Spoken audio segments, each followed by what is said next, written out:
that FDA approval for, ¿cómo se llama esto, Carlos? The thing that you were talking about, not tirzepatide, the other one. Mounjaro. Huh? Mounjaro. No, bro, the Oh, retatrutide. Retatrutide. I switched to that. Now what I yeah, do but is... it's not FDA approved. Like you're shooting yourself with something that's retatrutide. No, it's retatrutide. Yeah. But one, the thing is, supposedly... But I mean, you none of the peptides were FDA approved for what they were used for. Like we were using, like the Mounjaro and stuff wasn't... No, when I started, it was already approved. Say, but like... Yeah, and I know they did something with peptide recently. Yeah, none of that. But I'm so like past that, like waiting for FDA approval. I've lost. I do my research, and you know what I'm reading right now? Compelling evidence. You know what is great for you that's about to border into like superfood territory? Tobacco. Not smoking your lungs, not smoking it. Bananas are good for you, but you shouldn't smoke them. The evidence coming out now about tobacco and in the inclusion of tobacco as part of like overall health and biohacking is like overwhelmingly But good. like cooking it? It could be cooking it, it could be a liquefied version of it. Like tobacco tea? Like a whole bunch of good stuff that's coming out about tobacco, and I'm like, what? I believe it. That thing with cigarettes is all the chemicals. It was, right, we're talking about chemical-free tobacco. The tobacco and the nicotine is probably not the worst thing for you. Yeah, so like the FDA thing, No, I've lost a lot of faith. but at the same time, the thing about the FDA, it's not so much that... I would also not be the first one to use it. But like you gotta get it from shady people. That's the problem with it. Like you don't really know what the fuck it is you're getting. Whereas if it was FDA approved, then you can get it from legitimate people. Well, you know all the stuff we're taking comes from China. Like all the mixes? All the mixes, all right, they come from China, and they come in a powdered version, and then they're broken up in a lab here. Like we're not making that stuff here. I don't know. The factories, I guess if they're getting inspected by the FDA, maybe Right. they're safer.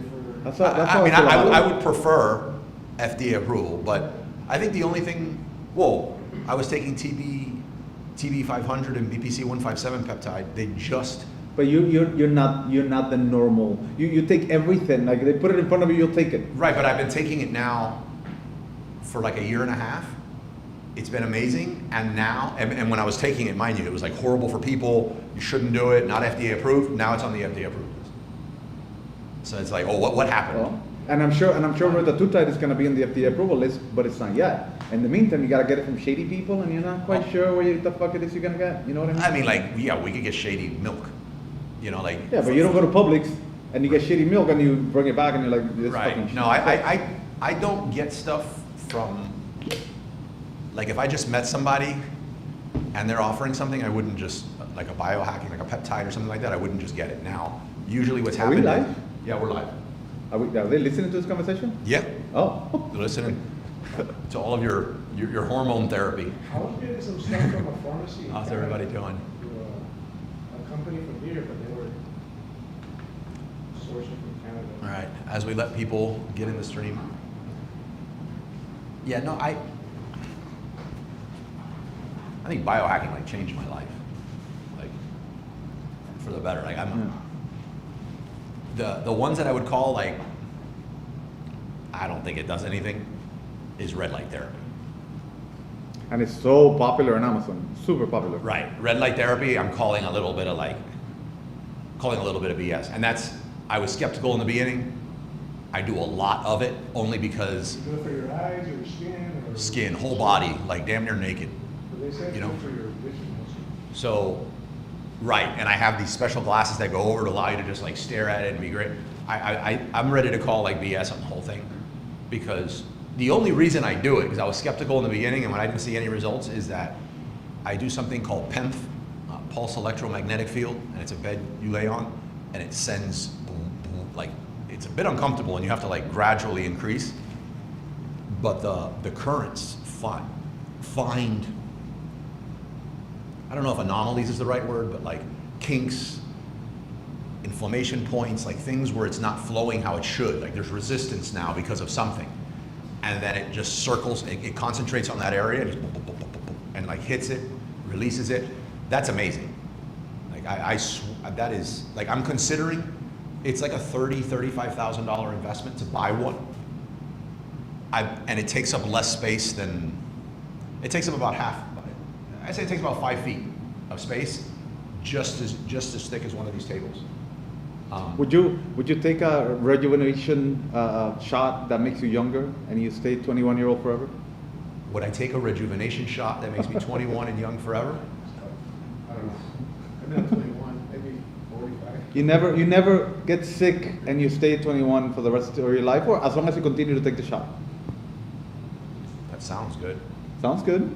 I mean, do I have the mentality that I have now? I mean, The weird thing is when your kids get older than you. They take the shot too. oh, so you change in appearance too to your Yeah, you 21-year-old get self? younger. I saw a movie like that. She lasted like 600 years. Nah. Everybody died around her. If I could stay the way I am now, but have like the biological 21, You don't look that good right now, man. Like, you probably want to look younger. I'm okay. You know, like the entrantes that come back. My entradas have been there since I was born. Like I have to, I do, but I didn't notice my entradas were so pronounced, but they've been that way since they were born. Like they're not. Yours are going back. Not that much. I've Not, gone not up- as much as yours. Maybe not that much back, but they've gone back a lot since I met you. Well, who hasn't? Mine. Yeah, right. Mine haven't. Yeah. All right, let me pull the pastelitos out of the water, and then we'll get rolling. You can start talking about your AI hacking that you're doing. You know what? I'm going to bring out the article that I just read, 'cause it'd be a good thing to kick off. Sure. And how I thought of yeah, you. let's do it.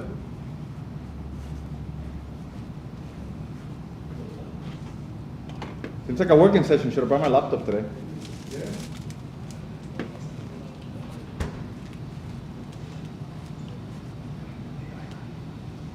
Which article? You have coffee by any chance?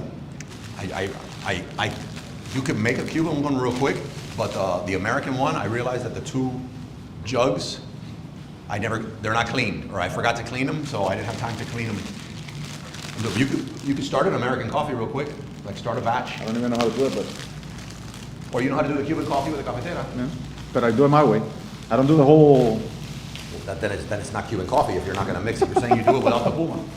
Of course, no. I do it. It's low in sugar, which is how I like it. It's not called Cuban coffee. That's Cuban coffee, just low in sugar. Not Cuban coffee. That's not, well, there's no such thing as Cuban coffee with no sugar. Oh Lord. When you were in Cuba, you got sugar-free stuff? Yeah, bro, of course. No, you didn't. All right. The articles I won, that one-man show, AI guy was that another one? Ramon, No, the one you were gonna go over with that article you said. you found that? Yeah, the one we were talking about yesterday. Yeah, what was that? The guy with AI. He started a GLP-1 company with him and his brother, and now it's valued at 1.8 billion. This was this year. MedV Telehealth. I'll send you the article. So the guy started hello, Hello. let me say hi. This is Linda. Linda, Fernando, and Ramon. Hi. It's going to be a smaller turnout because of Mother's Day. Happy Mother's Day weekend. Thank you. Hello. Ramon Esevich. Hi. Linda, you can sit wherever you'd like. I wouldn't sit next to either one of them if I were you. I But- was late because I wasn't on Mother's Day. No, it's all good. You're not late. Activity in my family. Since it's your first time, there's a stream going on. We're kind of like in the beginner hour, just talking about some random stuff. Okay. In a second, I'll make some group announcements, and then we'll have like beginner hour questions if anybody has. Anybody on the stream that has questions too, feel free to ask, and I'll answer them. And then the topic of the week this week, starting around 2, is What is Carlos versus Ramon.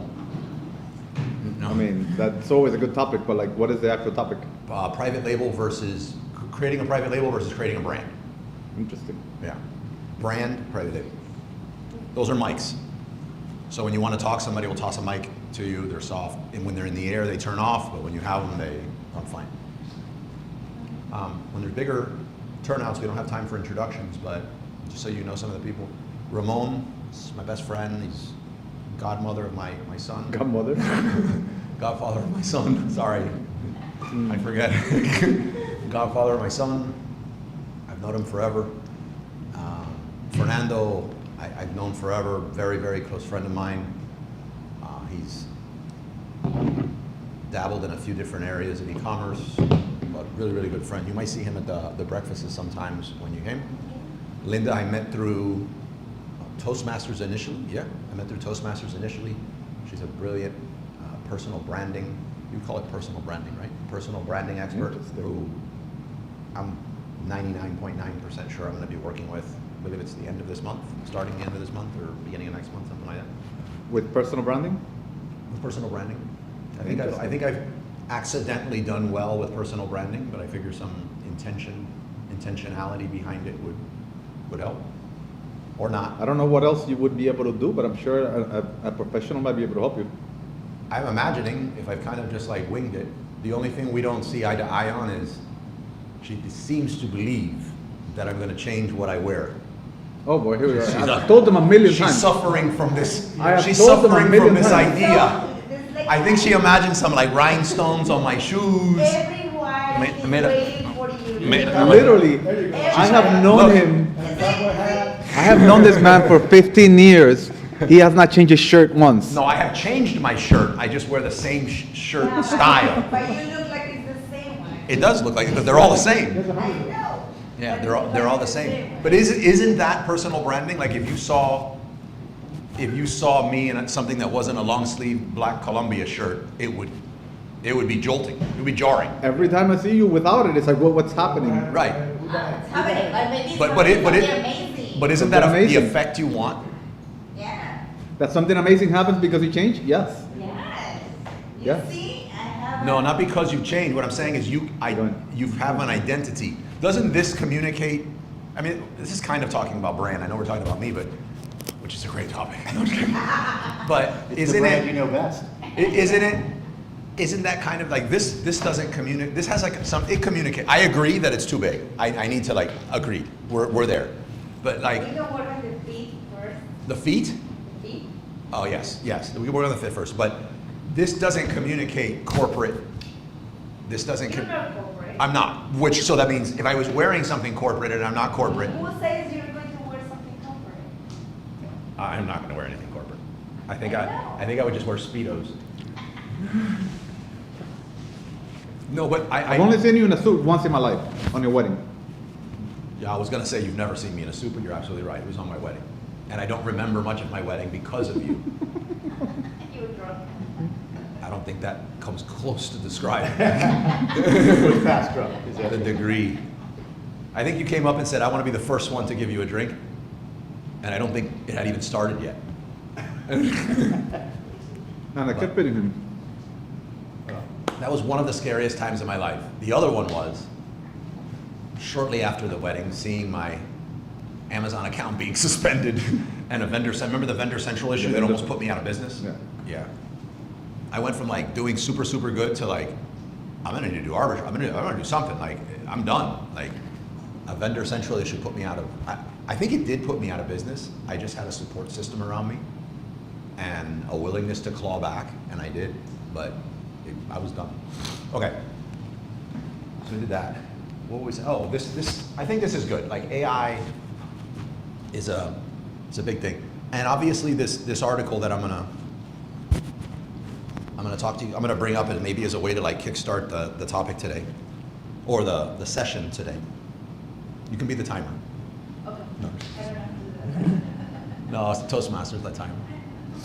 Let me pull this up. Matt. So the guy's name is Matt Bertulli? Yeah, Bertulli. He's on the Operators podcast. I think it would be described as operators of a business, but these are, I'd say, all 9-figure operators. There's some CEOs on there, or some founders on there. This guy's the founder of Lomi. So Lomi's something for you to, I'd say, turn waste into compost. So all like your banana peels and your scraps of what you didn't eat, you put it in this really nice looking device that's about the size of an air fryer in your home, and little by little it turns it into compost without any of the smell or anything in your house, and then you can get it and return it to the environment. So that's his whole pitch. It's great. It's on my wish list of something to get during Christmas, in case you guys were wondering. And he's my least favorite host on the podcast, to be fine. Like his voice bothers me. Oh my God. Kind of like Tony Wow. Robbins. Like Oh, Tony Robbins' voice. I can't do it. I can read his books. I can see him in Like person. Darth Vader. But the audio, like, it's like, dude, come on, get past yourself. Get a narrator, bro. That fires me up. Yeah. So his voice, You know, I just pay attention to what he says. well, he's got good stuff to When you say. Yeah, when you're there, I agree. When you're live and you have the energy of the whole crowd, it's insane. But have you ever had him like plugged into your ears on an audio I book? have, yes. Yeah. I have. Yeah. And when he comes up, he goes right into the camera, and you're like, okay, you're firing me up. Oh, so you're doing it with a video. You're watching a video and listening. Correct. Yeah, I'm talking about just audio only. I could do video in him. Like, he's got an energy to him that like sucks you in, but Did I just just pure. do audio? Right, so he has audio books. Like some of his books, if you want to listen to him on audio, I don't like the voice. I can't. Oh, I'm sorry. I see Yeah. what you're saying. Yeah, Yeah. that happens quite a bit when somebody wants to read their own book. So this guy Matt, he also has a Please, newsletter. This Sorry? guy Matt has a newsletter. He also has a paid newsletter. I subscribe to both. Whenever he talks on the podcast, I just fast forward it though. So I'm just going to read this so you guys can hear it. It's not. I don't think it's that long, but no, it is long. But basically, what this guy's saying, I'll read little pieces. Summary. Yeah, he says he's beginning to notice some patterns in the land of vibe coding with AI, right? The pattern I'm noticing, it's on every other post that I scroll anywhere. So like it's kind of exploding. Everyone's talking about vibe coding to the point that I'm looking for, unless you're gonna step up, would you say you're able to teach vibe coding? I mean, yeah, it's not that hard, but yeah. I'm looking for someone that could do something on it. But I mean, if you knew how to do it, obviously I would want to push you in that I direction. mean, I don't think I haven't thought enough well about it, but I know how to vibe code. That's the difference between knowing and teaching, right? But yeah. Yeah, well, and I'd like to, obviously I'm biased, but I'd prefer Ramon do it, but, so I'm not a huge fan. Like, I think, and this article is supporting what I'm saying, but I don't think just because something exists that you should be doing it. Like, maybe you're not the best person to do it, is my take on it. I do think Ramon's brain, the very weird, unique thing that it is definitely the best person for it, like how your brain works. So that's why I'm saying I don't think this applies to Ramon, and as much as it looks like I'm taking a shot at him, I am not. And he says he's noticing this pattern amongst vibe coding, especially amongst operators and CEOs. And it starts like this: you start using Claude Code, you get that magic red pill moment. Next thing you know, you have a functioning prototype, dopamine kicks in, right? And you keep going, and then you're lost. And I could show, again, this is not a bad thing on Ramon's, but if I was to like blank out certain parts of like Ramon's and I's chat, you'd see it. I could tell you, here was a dopamine spike, this was a dopamine spike, like, because he's solving stuff, right? So am I correct? Like, that's gotta be a high, right? Of course. You keep going deeper and deeper. You ask it to do more. You're bringing all your ideas to life. You see people on X posting that. What is this? Then you see, I don't know what this is. You see people on X posting that their Meta accounts got banned. You hit limits on Google's Ads API. You start building custom apps, and you quickly realize there's a difference between building a working prototype and a scalable piece of software, right?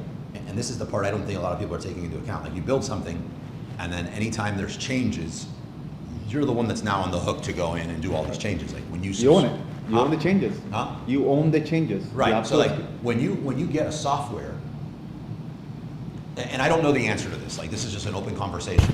I think sometimes you get up here and I might be the guru on a subject, and on other ones I might be the guide. So right now I'm just trying to guide the conversation. You have and I have to put a dollar amount on it just to give it some context. You have a software that you pay $100 a month for. You just pay $100 a month. Maybe every few years they bump you a few percent, but you probably even got grandfathered in on your pricing in most cases. You're at $100 a month, and you see these features getting added, and you just go in there, and those features just work every time. And as a matter of fact, if you just feel like, I don't know how to get these two features to work together, what you pay for also includes support, right? So now you decide, I don't want to pay $100 a month. I'm going to vibe code this. Like, who am I to pay $500 a month? $100 a month, I can just make this. But what you don't see is that when you were paying $100 a month for the software, they got a team of people, not one, but a team of people making these changes as they're happening. Tiny little inconsequential things. Updates that And the only reason sometimes that they're even noticing them in time is because people are reaching out saying such and such didn't, you know what I mean, such and such didn't work, or I tried to log in and X happened. And this, and whoever wants it, like I can forward it to you, but this thing goes on to say that, you know, there's no question that we're moving to a world where if you can describe what you want, AI will likely be able to build it for you. I think we agree with that, yeah. Totally on-demand software, user interfaces that are entirely just for you and nobody else.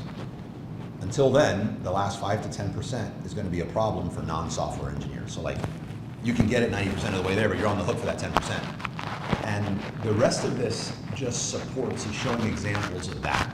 Whether you're building something to make it a sellable SaaS, or you're building something to be internal. Obviously, there's selling it as a SaaS invites a lot more complications than if you're doing it yourself. But if you are doing it yourself, it does not let you off the hook on those complications. It basically just says, no safety net. You know, like, this is all on me. I could be on vacation, I could be swamped, I could be sick, I could be whatever. Like, if X happens, it's on me. Like, unless you're gonna hold a team and do it. But if you are gonna hold the team and do it, isn't it more affordable just to pay for the software? Who has an AI team as well and maybe is using Claude themselves? So it's a really good article on it. And he says, this is the part that I said, for a while when AI came out, I had a subscription to all these AIs. And the one that got me is, I don't even know if it's still around anymore. Things change so fast. Was Sora. When Sora first came out, They closed it down. it's not anymore. Okay, I thought it was, It was 2 weeks ago. okay, so Sora, when Sora first came out, It was so big, sorry. yeah, when Sora first came out, I was like, thank God. Because what's the other one that lived on Discord in the beginning when it first came out that you could just put? Midjourney. Midjourney. I was like, well, Midjourney, I feel like I have a GED, so I was like, I need a bachelor's degree to be able to like communicate with Midjourney and create what I want. I don't have one of those, it's not gonna work. So when Sora came out, Sora was like super easy. But I found myself like, when I go back and do inventory of my days, like the past week or two.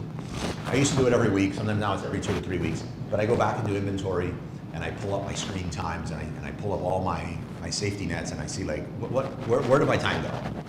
Right, because I'm not happy that I'm not on track for X goal, like, and what went wrong?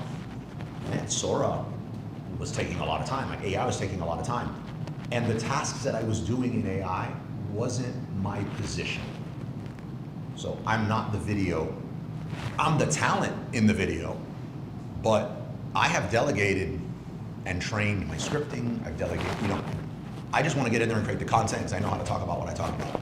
So why am I spending a whole bunch of time into like video editing and trying to create, am I trying to make Avatar meets Star Wars so that I can share it? Or can I get one of my podcasts and turn me into a baby in diapers with a microphone talking about it? Like, why am I doing that? Like, it's not the best use of my time.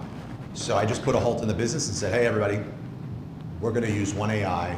We eventually transitioned to just Gemini.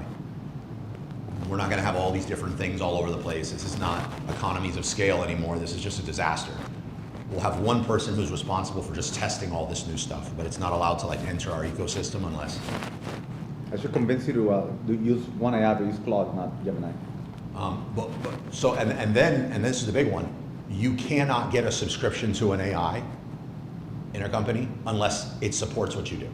So like, if you're gonna get one that creates videos, you're our video guy. You know, my assistant's not gonna get a subscription to Sora. I mean, I don't think most people have the discipline to do that. If you want to do it as a hobby when you get home, fine, but I had to get rid of my PlayStation, my Xbox, like all this, because I don't have the discipline. I would just sit there all day and beat him in Call of Duty, right? So like, I don't have the discipline. It's amazing. It's so addictive. Yeah, it is, it's highly addictive. You say, I'll do it for 10 minutes. And then, So now, the when you AI, get out. Yeah. the AI that for me is great, and this could be Claude, it could be, I only chose Gemini because we're at a really high level within Google Workspace and it's already integrated. Right. That's the only reason. I'm not, so for me, Gemini is the best. But Claude, Gemini, or whatever, like whatever the equivalent would be within Gemini, that is the best use of AI for me. It's a brainstorming person. It's someone I can bounce ideas back and forth on. It's Notebook LM where I can create a source of truth, and like, it's those things. Like, I am not helping the company at all playing with a video AI, like me. So taking that a step further, I'm a very visionary type person in the company. I have like an idea, and I'm like, we should do this, and here are the people I think that are involved. But if I have to create these tasks and these triggers and all this stuff here, and it's gonna be a bad day. It's gonna be a really bad day. My brain doesn't work like that. And I first noticed with Ramon, I'm not saying whether he's a visionary or an integrator, but like, I first noticed with Ramon was ManyChat. It was like a big eye opener for me. ManyChat came out. Everyone was, remember ManyChat? Everybody was stuck on how to get this thing started. Ramon popped up this thing that looked like a DNA helix chain sequence. Remember that? It had been out like a week or two. And I was like, okay, his brain works like that. So for you to get a hold of Claude, I see it. If I did that, even if I did it and you were sitting beside me, I couldn't create that. So let me get back to your original point, which is, you shouldn't be messing with stuff if you don't know it. And I agree. I agree. If your mind doesn't work that way, you probably shouldn't mess with it.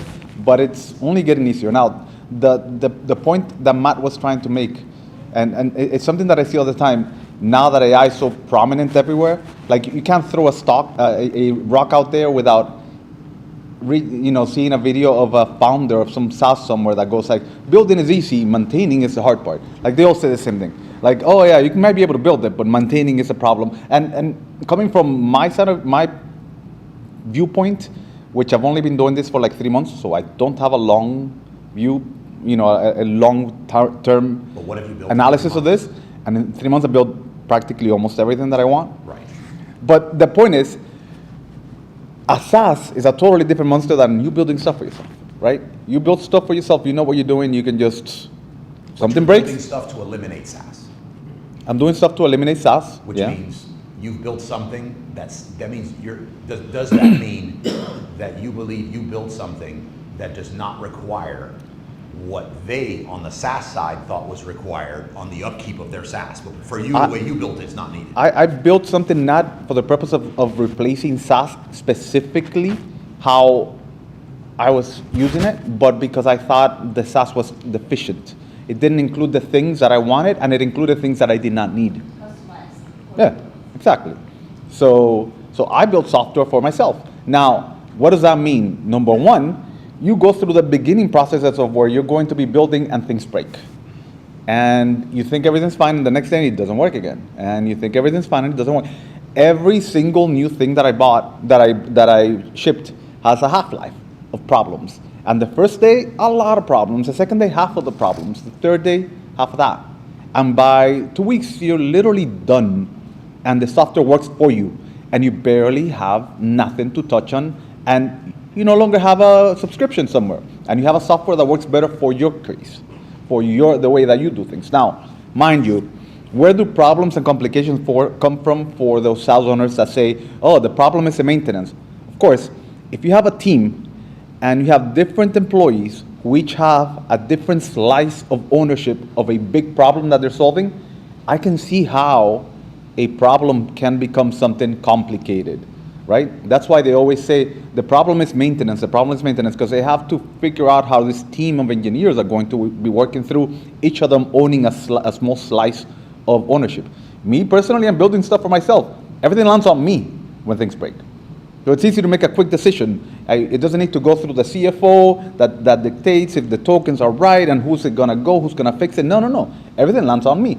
Second thing is, in the small time frame that I've been doing this for 3 months, things are broken, and it's just a matter of, oh, the report didn't pull today. Pull it again. Oh, there you go. Now it pulled. Why didn't it work? Oh, because you had a wrong term here. Change the term. Done. Literally takes me milliseconds to fix anything. Well, not milliseconds, but you know what I mean. Like a minute to fix something that broke, and I'm no longer paying a subscription. So, right? So now, could it be way worse within, once I have 10, 20, 30 different pieces of software that are helping me in my business, and a year from now things start breaking because APIs start changing, schemas start changing, things, yeah, it could happen. But at 3 months in, barely happens.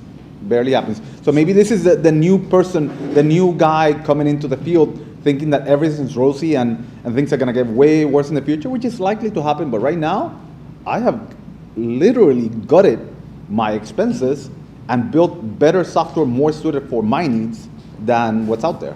The article says that obviously that could happen if you're the right person in your company to do that.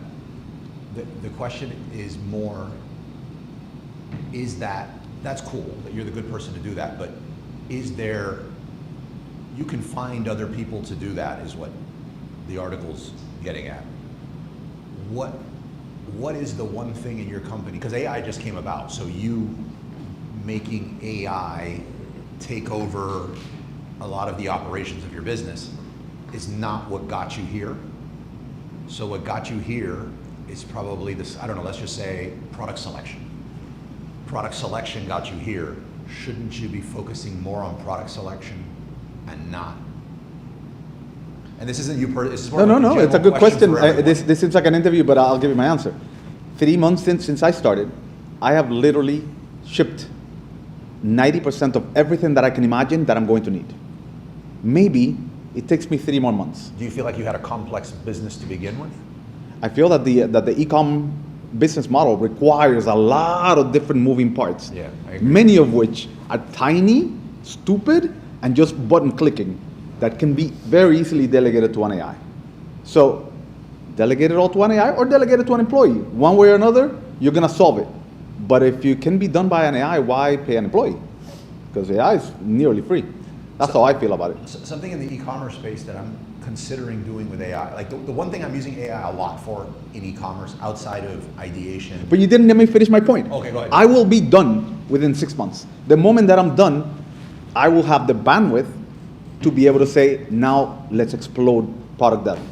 Let's just go all in on the right idea, on the next vision, the next I thing. want to check in with you. I mean, I'm rooting for you on that. Put that out there, but like I'm wanting to check in with you on 6 months to see that, because and I don't know what I don't know. I'm assuming you don't know what you don't know either, because you're 3 months in.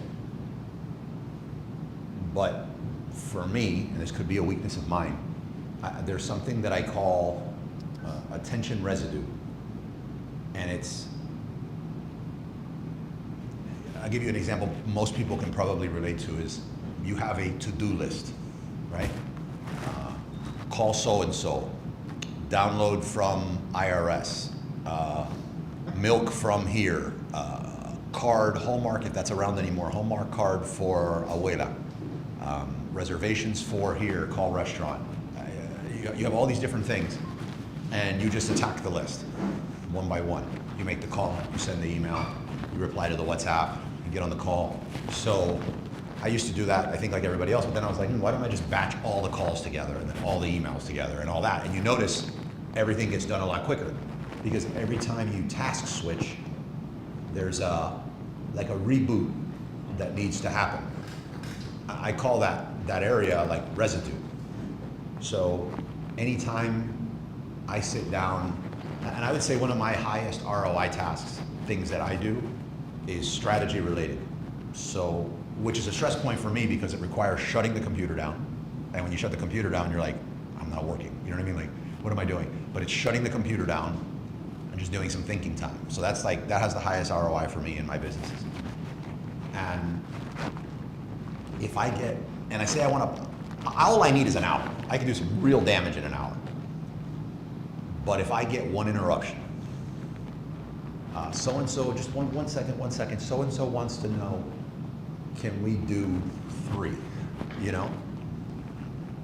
I'll lose 20, it'll take me 20 minutes to get back to that flow state that I was at before that happened. You know what I mean? So that period that I call residue. So what I'm wondering with anything, not AI, not Claude, not what you're doing, is since you're gonna be on the hook for the schema change, all these random things that could happen, are you just gonna be minorly interrupted with tiny tasks throughout your day? Because it only takes, I don't know, 3 or 4? So right now, it's full-on interruption all the time. Sure, but you just started. Right? But again, my point is, and I have proven it with my personal experience, is that there's a half-life to problems. A lot of problems first day, half of the problems the day after, half of that the day after. By a week, by 2 weeks, you're literally solved. So it's the complete opposite of marriage. Exactly. So, like for example, I built out a whole PPC engine. I no longer Sorry, Dave. I no longer use a PPC software. I built out my own engine. Everything's working much better than the software that I was using. Why? Because now I have search query performance in there. Now I have search volume. I have rules that work for me, etc., etc. The thing is working great, but I'm still 2 weeks into development of the software. So I'm still, every once in a while things break. You were already using a very highly, or arguably one of the most customizable softwares out there for your ads. What, I don't know if I should have asked you this offline first before I'm asking you, but I'm just genuinely curious. What additional customizations were you able to do? And does it have to do with, because you mentioned one time, like, because I've been trying to like push him to like, he solved some stuff on the ad side. He solved some stuff on the ad side that I've been like secretly behind the scenes pushing. I was like, man, there's a lot of people that could use help with this, right? But he doesn't let me push him. So you threw something out there and you're like, well, I don't know what would happen if somebody came. I don't know if somebody came along and they had 9 different random products in 9 different categories with 9 different ways that is not the way that I do it. So how much of that was that you were able to make that switch from a highly customizable software? Like how much extra customization were you able to do? I mean, the number one thing and the most important thing is that I went from having PPC be managed by a human first to PPC be managed by deterministic algorithm first. Right. So if a new campaign needs to be started, in the software that I was using, you would identify the keyword and you would go to Amazon, you would create the campaign, you would hook it up to the software, and you would do all of that manually. Now it's done automatically, right? A keyword is identified, it meets all the parameters, boom, automatically the campaign is created. Negation, same thing. Somebody forgets to create the negation cascades down to all the way to the discovery campaigns. Then you bleed on different campaigns for the same keyword. You want to avoid that. So all of that algorithmically done. That's the number one thing. Number two is being able to bring in Amazon data into the decision tree, such as search query performance. Search query performance is super important. So it tells you everything. It tells you, hey, the market is really buying here, but it's not buying here. Well, why are we bidding here? Right? This keyword we should not bid on. And that type of decision that used to be a human first decision, now it's an automatic decision. So that type of thing is the thing that I'm talking about. So Speed, yeah, plus consistency. Like you don't get, again, humans make mistakes, computers don't. Algorithmic, deterministic calculations do not make mistakes. LLMs make mistakes, but PPCs is deterministic. You don't need LLMs for almost anything. You just need to build a software that works for you. You just need to be, okay, yeah, that'll be a different conversation. You have to be a little reactive to that. Like you don't. What do you mean? If, I don't know, an extreme example, let me think of an extreme example.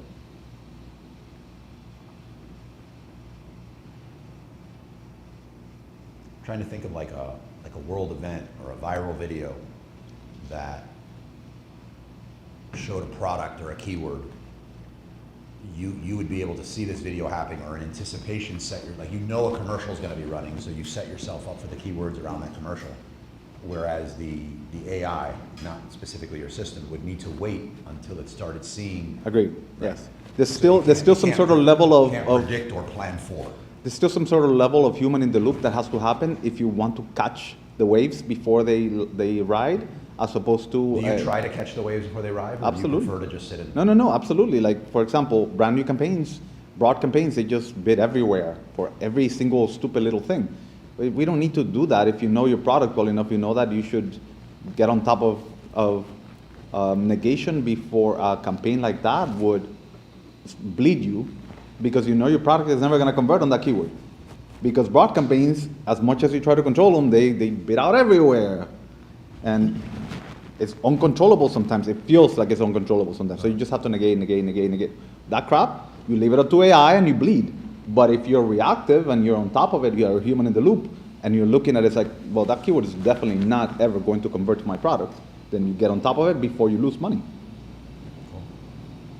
Same thing with Everybody got events. that? Events, Everybody right? got Same thing with events. You know the World Cup is coming. You might want to bid on, you sell something that people might want to buy for World Cup. Then you get on top of it first. But that's the AI is not gonna know that. Right. It's gonna know that reactively, not proactively. All right. Anybody else? That was supposed to be like a kickoff, like an icebreaker to the conversation, but it wound up. Ice break. Well, it's important. Well, it's not going to go away, and there's going to be more and more. But you have to find out. Well, everybody's going to need to start doing some of it. Like, I don't. Well, we're going to go into AI and say. Here's the thing. Here's the thing that I agree with you to hire and to delegate that I want to do. Awareness is the play. Right now I'm solving systems, but awareness is the play. That's how you win in e-commerce. Get more people out there, get your product in front of as many people as possible, and let them make a decision whether they actually want your product or not. Yeah. What is the cheapest way of awareness? Flooding social, flooding TikTok, flooding Instagram with video. Well, AI is a great way of creating video right now. Why not hire an AI developer to create videos for you all day, every day? But don't just hire an AI developer to do that for you. Hire an AI developer, pay him probably less than you would pay, but give him commission for every sale that they generate. Yeah. That would turn into a slop-making machine into somebody who's invested into making sure your brand grows. Yeah, but what type of video are we talking about? We're talking about like Yeah, like the type of stuff that will get people to go like impulse buy something off of TikTok shop. I think that probably has some. And you go from let me work on making one video, 3 videos a week to let's go to making 100 videos a day. Yeah, I'm for. I'd say I'm for that. I'm for video ads with AI. Where I'm not. Where I love video with it, AI video for say an ad. Let's say an Amazon ad, an Amazon video ad. Currently, you're either creating something on promo.com for $50, and maybe you're buying a few of them, or you're going out and you're getting a videographer, you're paying someone, and you're creating something nice. I think you're going to have better. I've never seen a promo.com crush it and just dominate and like beat it, but I have seen plenty of people that they get some talent, they get some models, they do it. The problem is, it's never the first one. And say it costs you a few $1,000s to do this photo shoot and a bunch of time, and then it doesn't work on that one. You need to be willing to go in and do it again and do it again and do it again. And you really, if it didn't do well, not doing well means you didn't get a lot of engagement, which means you didn't get a lot of feedback as to why it didn't work. So you're guessing.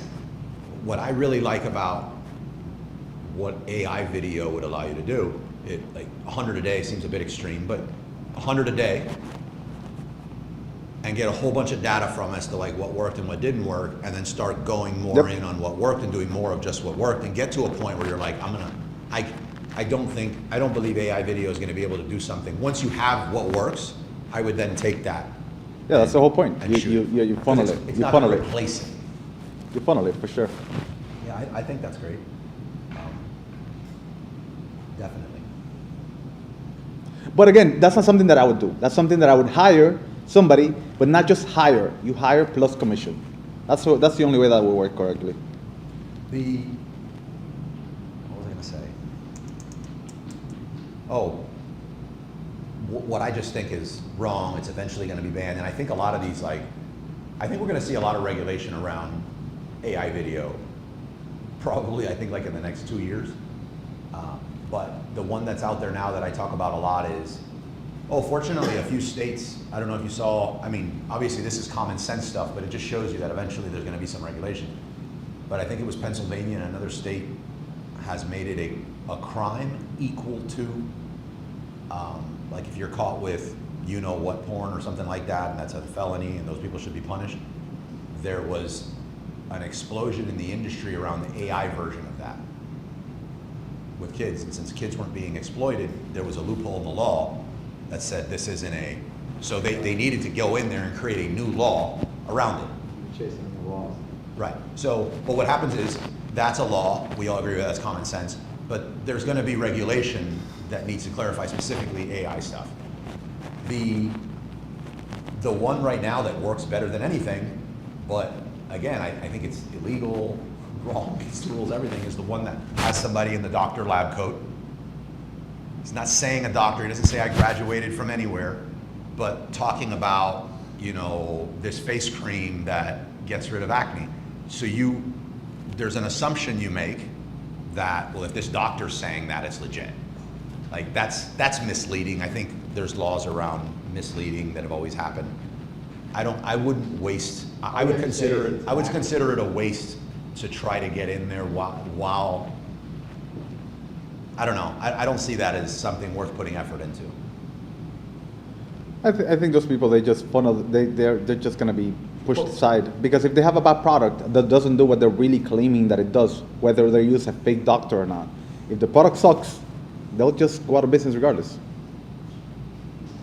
Also, you're supposed to, if you see the ads, for a lot of the ads, they'll say it's a paid ad.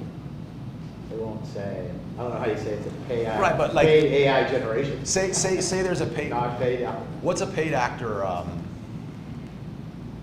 Scarlett Johansson, right?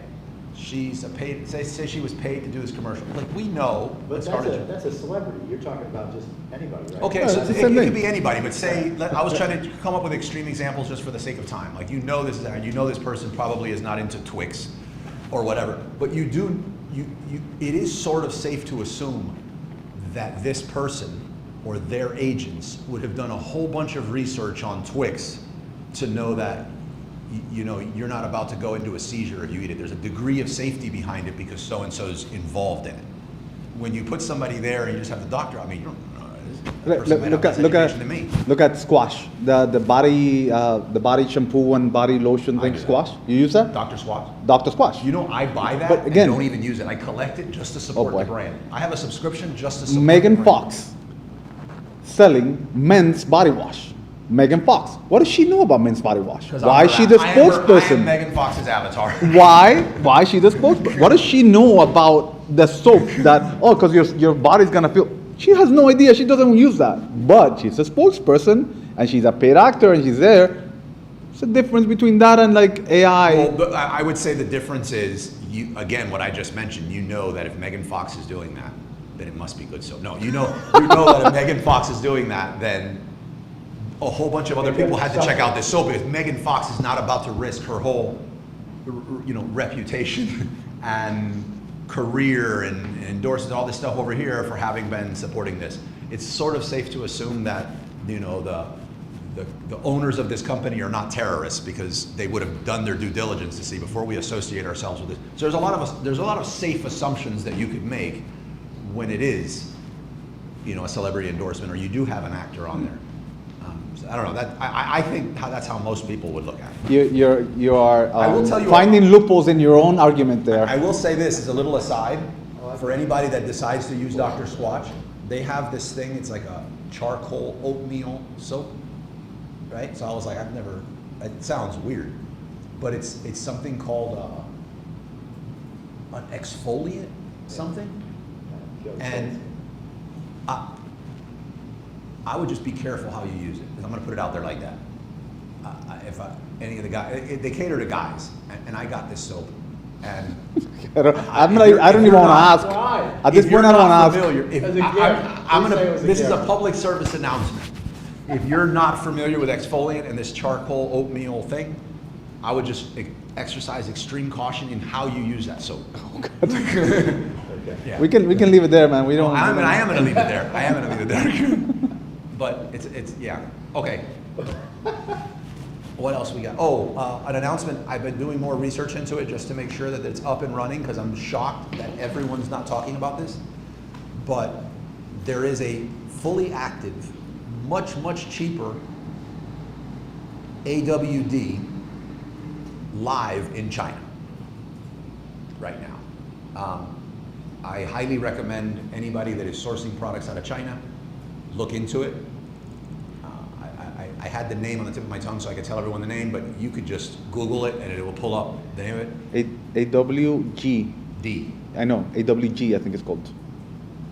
Yeah, it's not just for Chinese sellers. You can use it. It's for everybody. It is massively cheaper.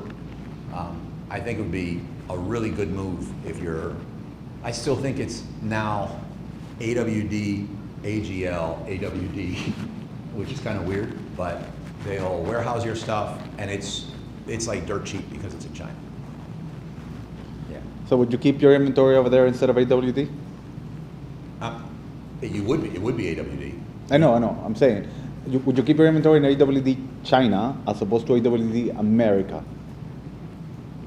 Or would you just use that as the hub to hold, to send to AWD? I would. I mean, it depends on how much. I mean, I hope we're not going to deal with another pandemic in our life, but I mean, I guess the fear there is, you know, you got all of your money. It depends on how much is over there. I would probably not put everything. Yeah. I'd be more cautious of what sits over there. For me, that the whole thing, I'm not comfortable with. Ever since AWD came in, like my level of comfort has gone. So now it's just a matter of like lesser of evils. But I'm not comfortable with AWD. Like, it's just necessary to do. They made it necessary. They made it necessary to do. I'm not comfortable with it. You know I'm a Neanderthal when it comes to this. I want it to come into the port of Miami. I want to touch it. I don't want it to go straight to Amazon. I want to examine it, and then I want to send it. You're no longer going to really do that and stay competitive and profitable anymore, like by design. So if that's the case, in for a penny, in for a pound, like yes, in that case I would use the AWD in China. Not happy, but the bank will be happier. Is it GWD? Global warehouse distribution, exactly, yes. Yeah, it's. I really recommend using it. Who's up here? Lokesh, what's going on? Any questions? Yeah, man. Okay, one announcement as we start getting a little close.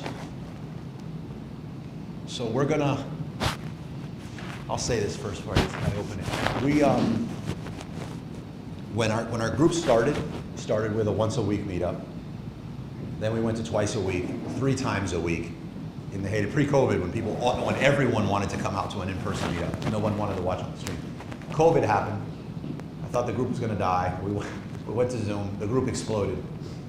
Post-COVID, we have some people choose to stay home. Some people choose to watch the recording. Some people choose to come in person, and we bring a stream involved. So totally different.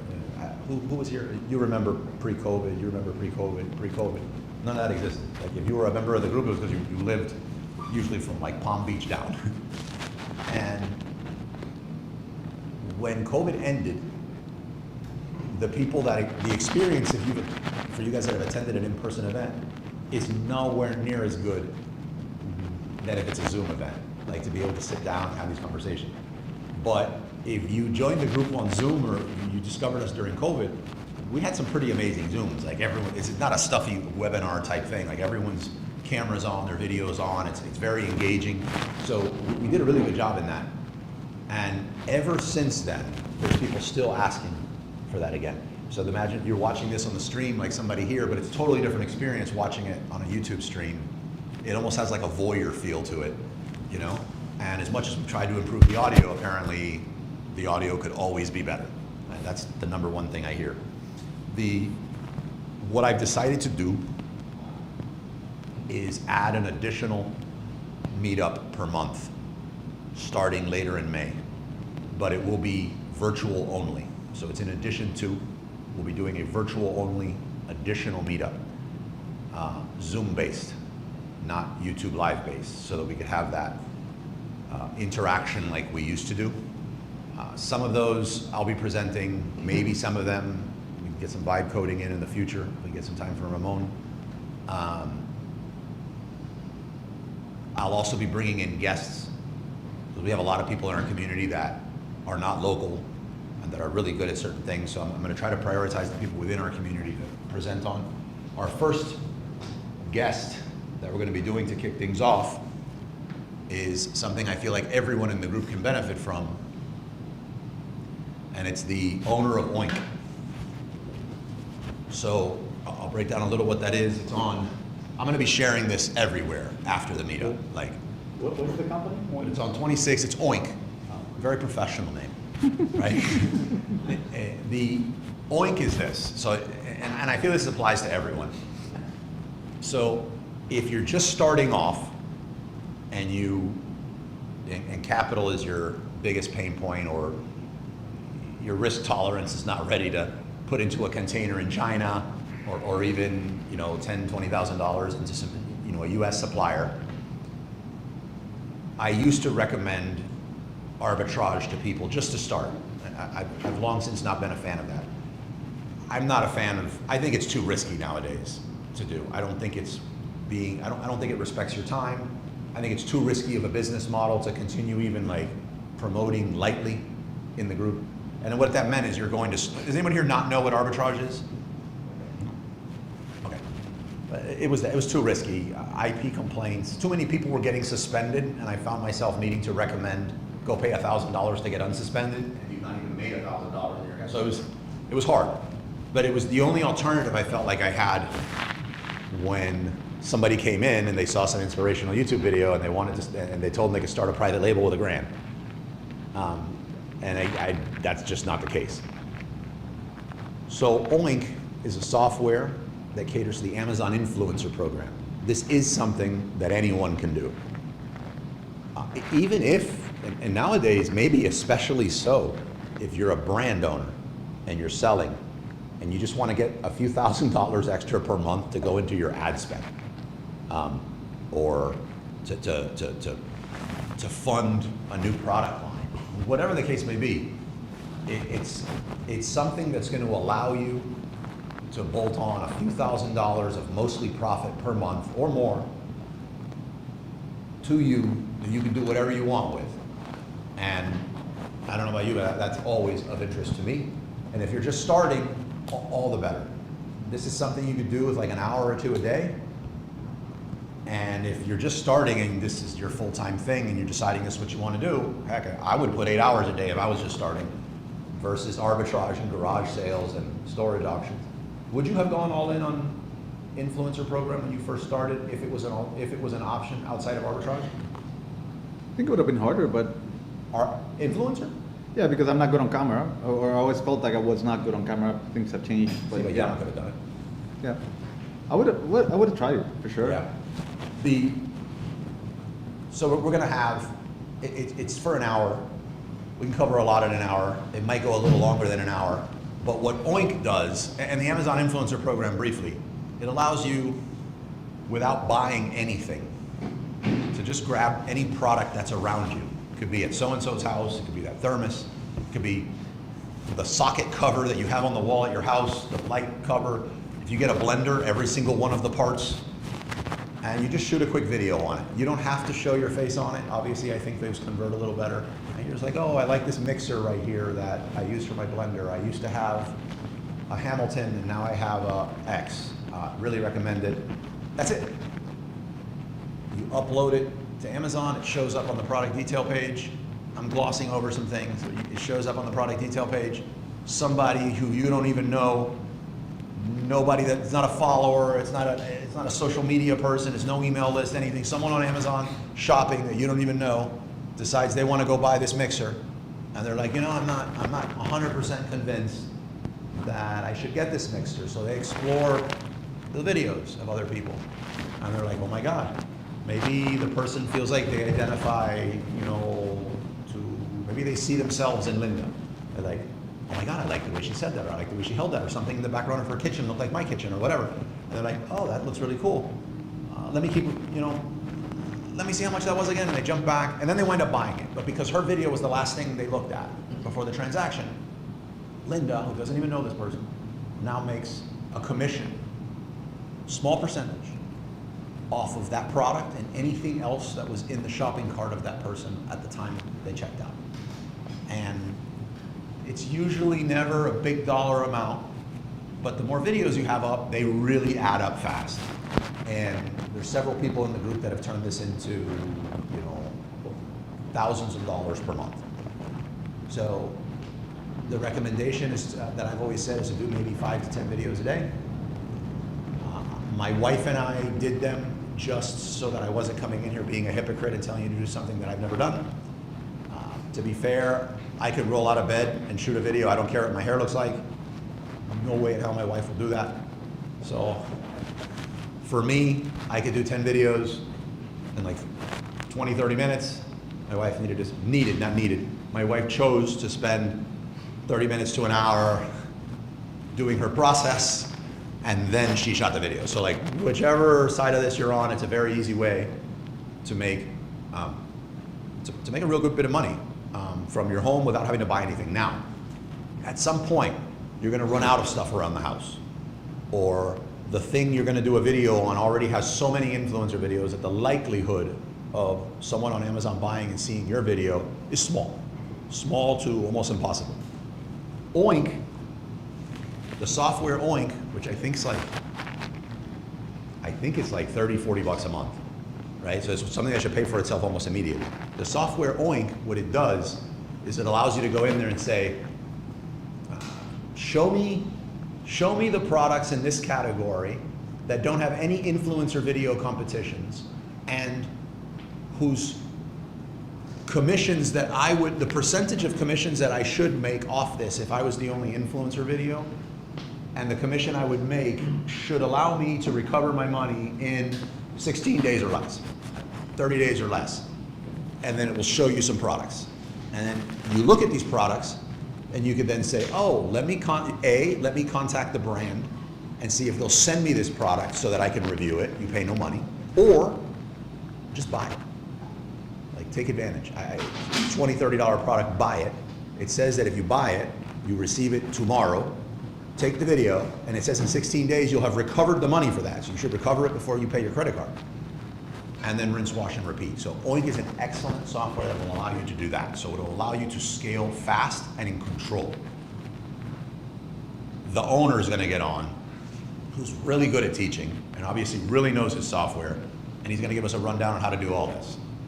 So everybody, as long as you have some sort of work ethic, right? And video does not absolutely freak you out, there's no reason that within a couple months of this, you shouldn't be making a few $1,000s a month from it, all right? That's attend, okay? It's gonna be on Zoom. I tried to come up with something really powerful and impactful for everyone in the group. You're gonna like it, you're gonna be able to make some money off of it. And if enough people show up, I'll do some kind of prize or something within the group, and we'll do a competition on who can do the most videos in X amount of time. Also, to clarify on videos, I'm talking about a smartphone. You don't need a DSLR camera. You don't need any of that. You don't even need video editing software. You can just use CapCut. So very, very simple, very low maintenance.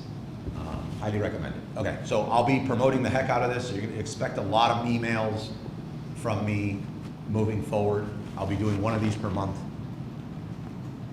Types of, I already have the first 3 or 4 months of these virtual meetups ready.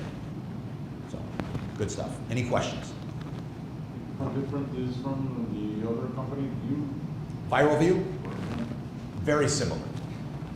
Very similar. I would say most people find this one a lot more user friendly.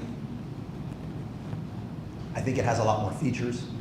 I would say Viral View is rolling out features faster than Oink is right now. Full transparency, I will probably bring Viral View on as a guest by month 4. I'm also working on having Viral View come down to Miami to do an in-person workshop. So like nothing, I mean, I'm not picking a horse here, they're both great. At some point I recommend having both because they have a few features that are complementary, and coupled together, you can reach a point that is, you've removed 99% of the risk involved in the purchase. So.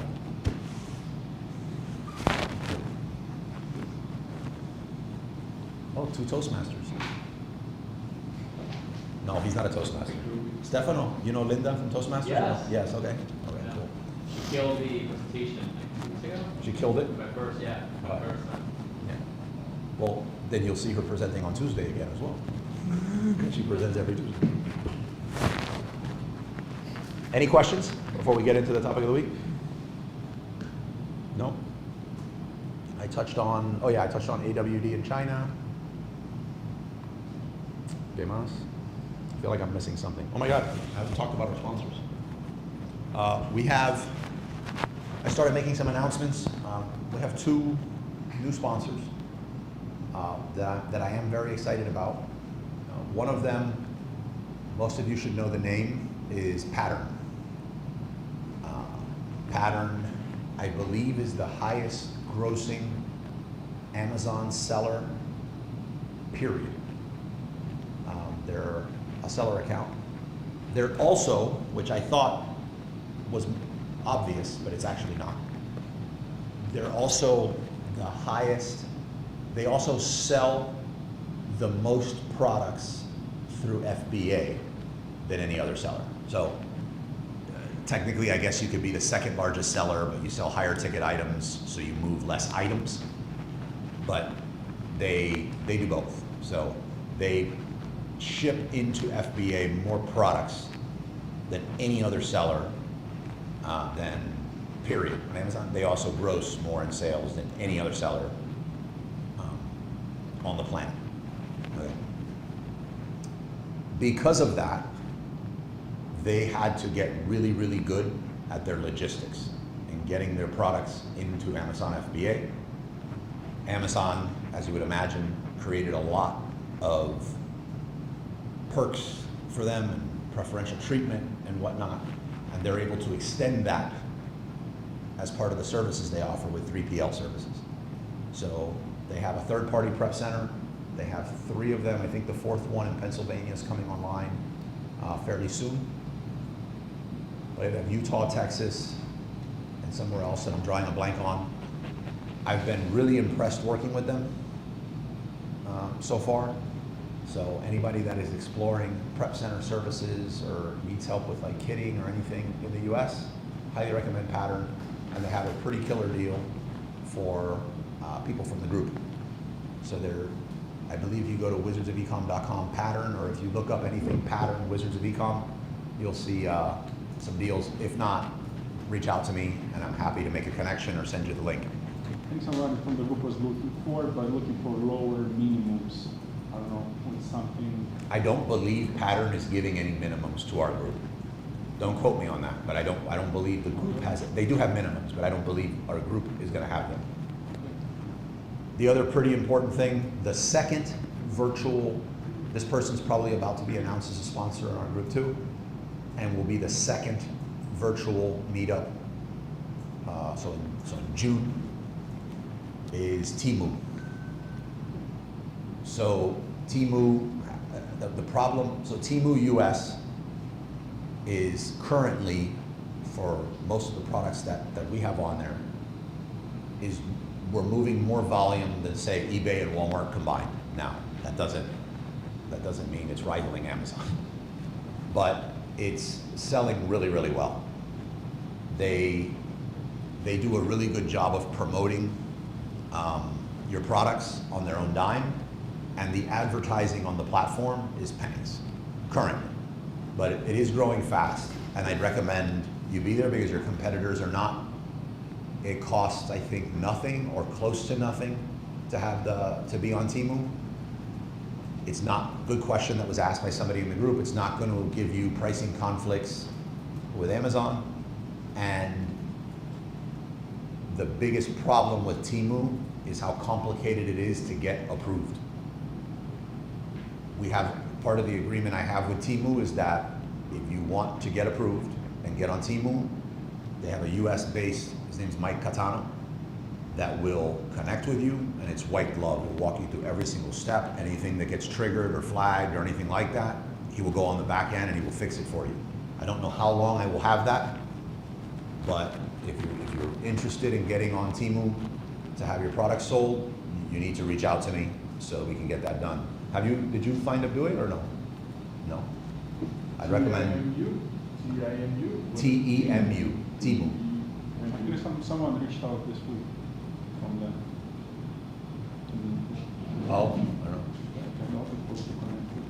Yeah, but it's not, the only benefit of using my link is the white glove treatment from that person. Otherwise, it's very complicated. I mean, if you can figure it out, figure it out. I would use this. And obviously, it shows from the sponsorship side that there's some attribution there. So I'm happy to share the link with anyone. Mike will also do an in-person training here on how to make money with Temu in, I think, July, which there'll be more announcements on that. The other sponsor we have is in the capital space, and it's one called AccrueMe. They do, I would call it finance is not my strong suit, but I would say like an inventory financing model. So if you're interested in exploring any like finance things with them, I can put you in or you can contact them directly and say you're from Wizards of Ecom. Again, they're gonna give a really good deal for anybody coming from Wizards of Ecom. I do not get a kickback. I do not get, whether I do a personal introduction or not, I don't get a kickback, I don't get an affiliate, I don't get any of that. They're just a sponsor supporting the group. So I don't get anything extra. AccrueMe, ACCRUEME. What do they do? Inventory financing, they do a lot of different financing, but where you're probably, where I'd say they're gonna be a better fit is if you're already selling and have some history as a seller, they're gonna help out a lot more. But it doesn't just need to be Amazon related though either, it could be other businesses. I think that was it, my two sponsors, yeah.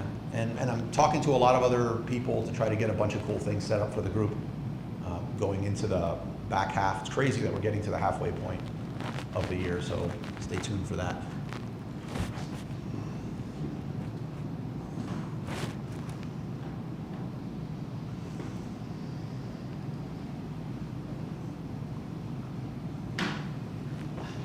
Oh, look, Lokesh, looking forward to Zoom sessions. Yeah, Lokesh, I think attended every single Zoom that we had during 2020, 2021.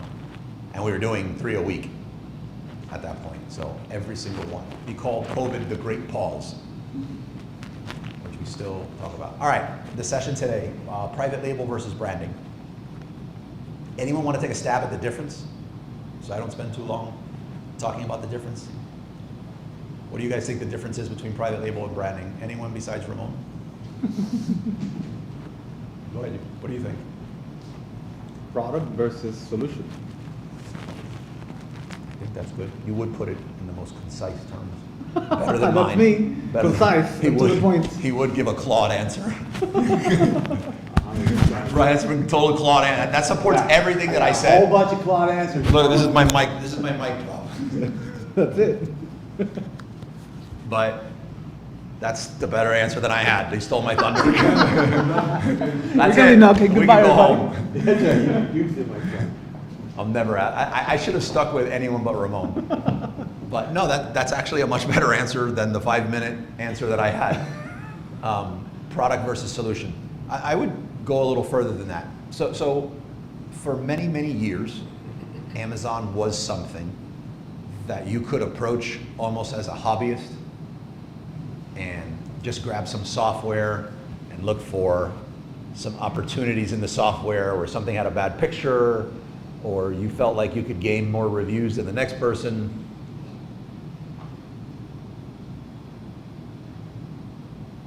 It's buying, VA selling. Oh, it's buying versus selling. Okay. Well, technically, you make money when you buy, not when you sell. Is a good approach to look at.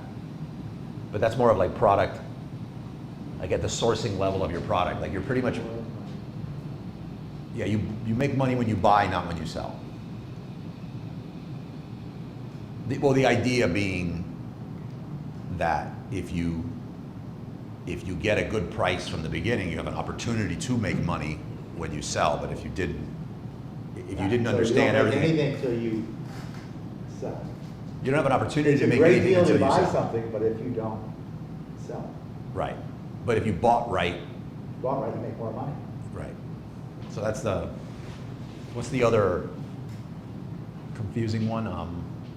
You sell keywords on Amazon, not products.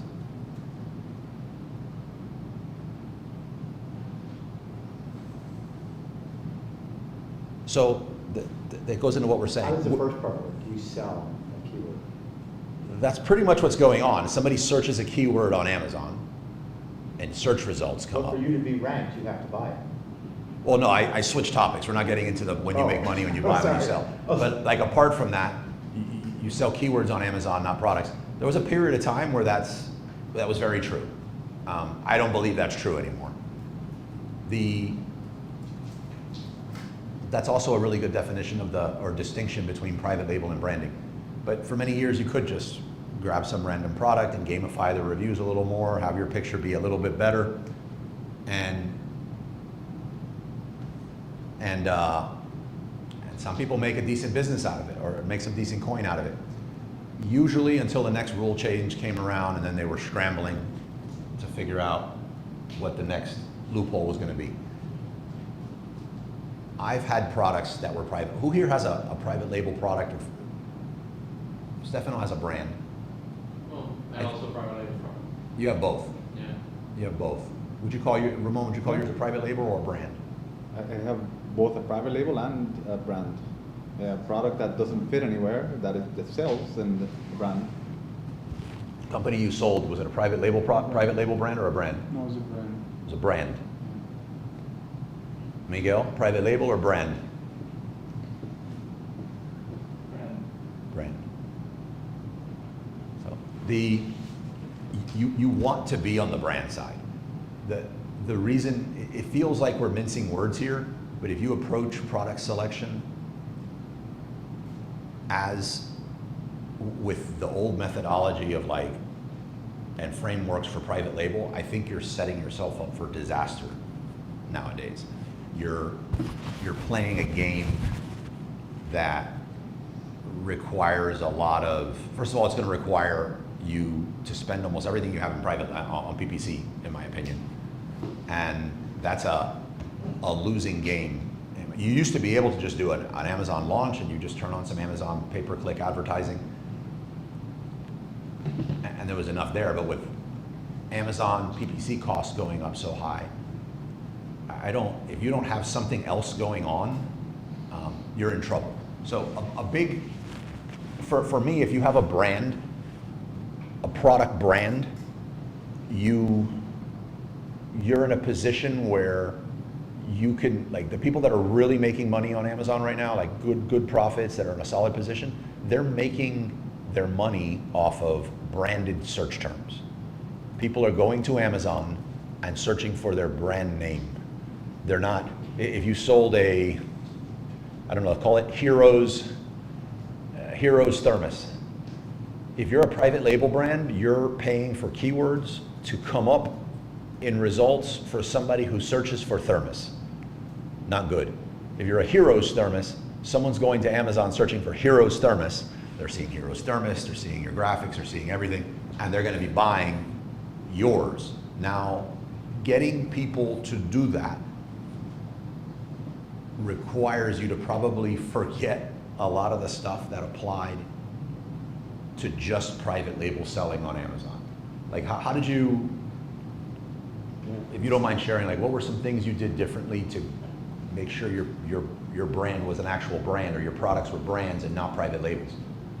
The product was such a hard product to customize it or to make it your own that I was forced to go heavy on the brand, where I was investing more on the feeling or the look of what the story behind it, what they're purchasing, why, and all those things, because the product was such basic and you cannot, make it your own. Do you share what the product is or no? You don't have to. Yeah, I would not like to share it. Okay, yeah. But it was a common product, but I had to go I had to brand it hard. And what did you do differently rank it or get it sold or to drive traffic? Like, did you do anything beyond Amazon PPC? Yeah, the outside like PPC, like Meta ads, Yeah. and Google as well. Because of the What was the price point? was it average 150? 150. Yes. Right. So was also like on Shopify, mostly so other platforms besides Amazon. Amazon was still number one as a on the pie chart, but yeah. That brings up a good point. So like a lot of, I was working with there's a beauty brand called Tribello. I don't know if you guys have heard of it. You can look it up, called Tribello.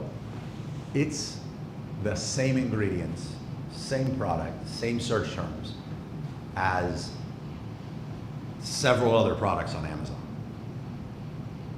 All of those products on Amazon sell for $19, $24.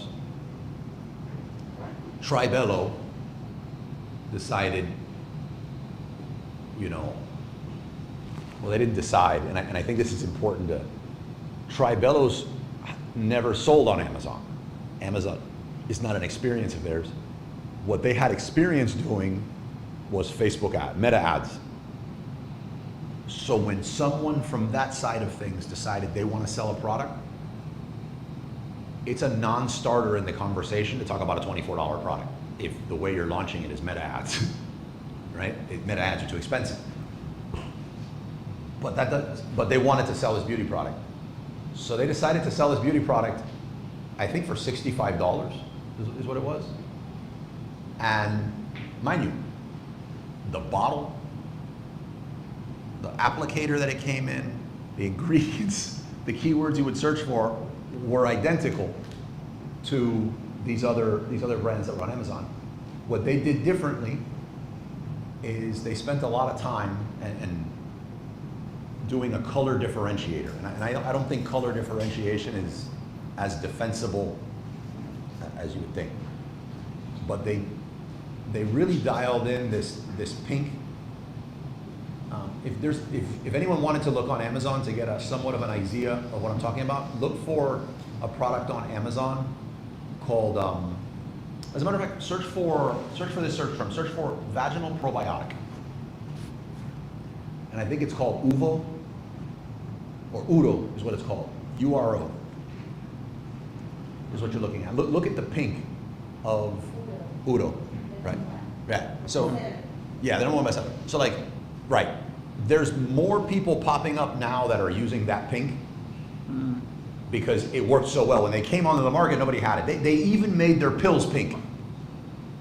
Like, the pills inside of it are pink. Everything about it's pink. They sell 10 times as much as Packaging second. differentiation, right? They sell 10 times as much as second organic. Right. It's purely a Meta ads play. So, I mean, well, now you're number one organic for a certain search term. You have great packaging differentiation. You got this little color schema going on that's really nice. So their conversion rate now is amazing. But it was a Meta ads play. Tribello, Meta ads play. All they did was decide to say, we're gonna create this story about our brand.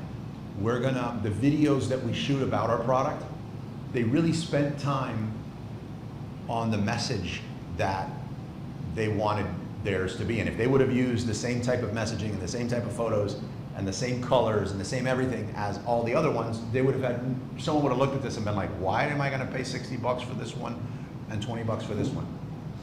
But they did it on Meta ads and they killed it. They spent a lot of time on email newsletters.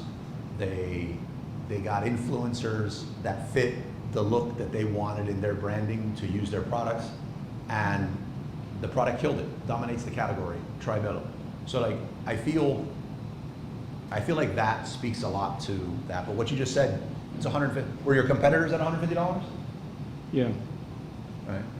There is some benefit on Amazon to being in a higher price point product, period. 150 and up is really sweet. I imagine you had really good profit margins. It was a semi-lightweight product. Yeah. It was compact too, so. Yeah, that's a sweet spot. If I had to go into one area on Amazon and just be like, I have no idea what I'm gonna sell, I'd be like, find me something that is not too heavy, sells for $150 or more. Yeah? What's not too heavy for you in that equation? Less than 5 pounds? I guess I would look at 10 pounds. Yeah. Yeah, I would look at 10 pounds. That falls into the humidor category I used to do. Like one of our best humidors as far as profit margin was the Exotica. Black and gold, piano gloss finish. That piano gloss finish, we added that. Killed it. Oh. Before it was just shiny lacquer. And then we worked with copywriting pre-AI. You had to pay somebody to come in who was like a wordsmith to come in, and they were just like, no, this is a piano gloss finish, and another one was piano quadrant hinges, not just hinges. And I was like, quadrant, you feel like you're getting something. I think there was a big wave, like Apple was one of those iPhones releases, was called Piano Black. Yeah. And I saw like a ripple effect in the market, a lot of products being called piano. Yeah, the stainless steel had a wave which was surgical grade. Yeah. Yeah. Surgical grade stainless steel doesn't exist. You know, that's not a grade. Yeah. What was the other one? You know how many people would say? Well, the other one, that? the other one that everybody uses, food grade. Food grade is a description, but there is not a food grade. There's not like if you look at the stainless steel chart, it says food grade, right? No, it's numbers, and like certain numbers equate to like once it gets here, this could be used for human consumption. hardening. Yeah, there's no food grade. But if you told somebody that this is D78A stainless steel, I'm not doing that. And I'm not buying what is that, like something to fix my watch. So yeah, surgical grade stainless steel, food grade stainless steel. What else? Obviously, we talked about the weight, but what about the size of the boxes? Is there like an application that can help you optimize the size of the box itself? The master box or the individual unit? The unit that you're selling?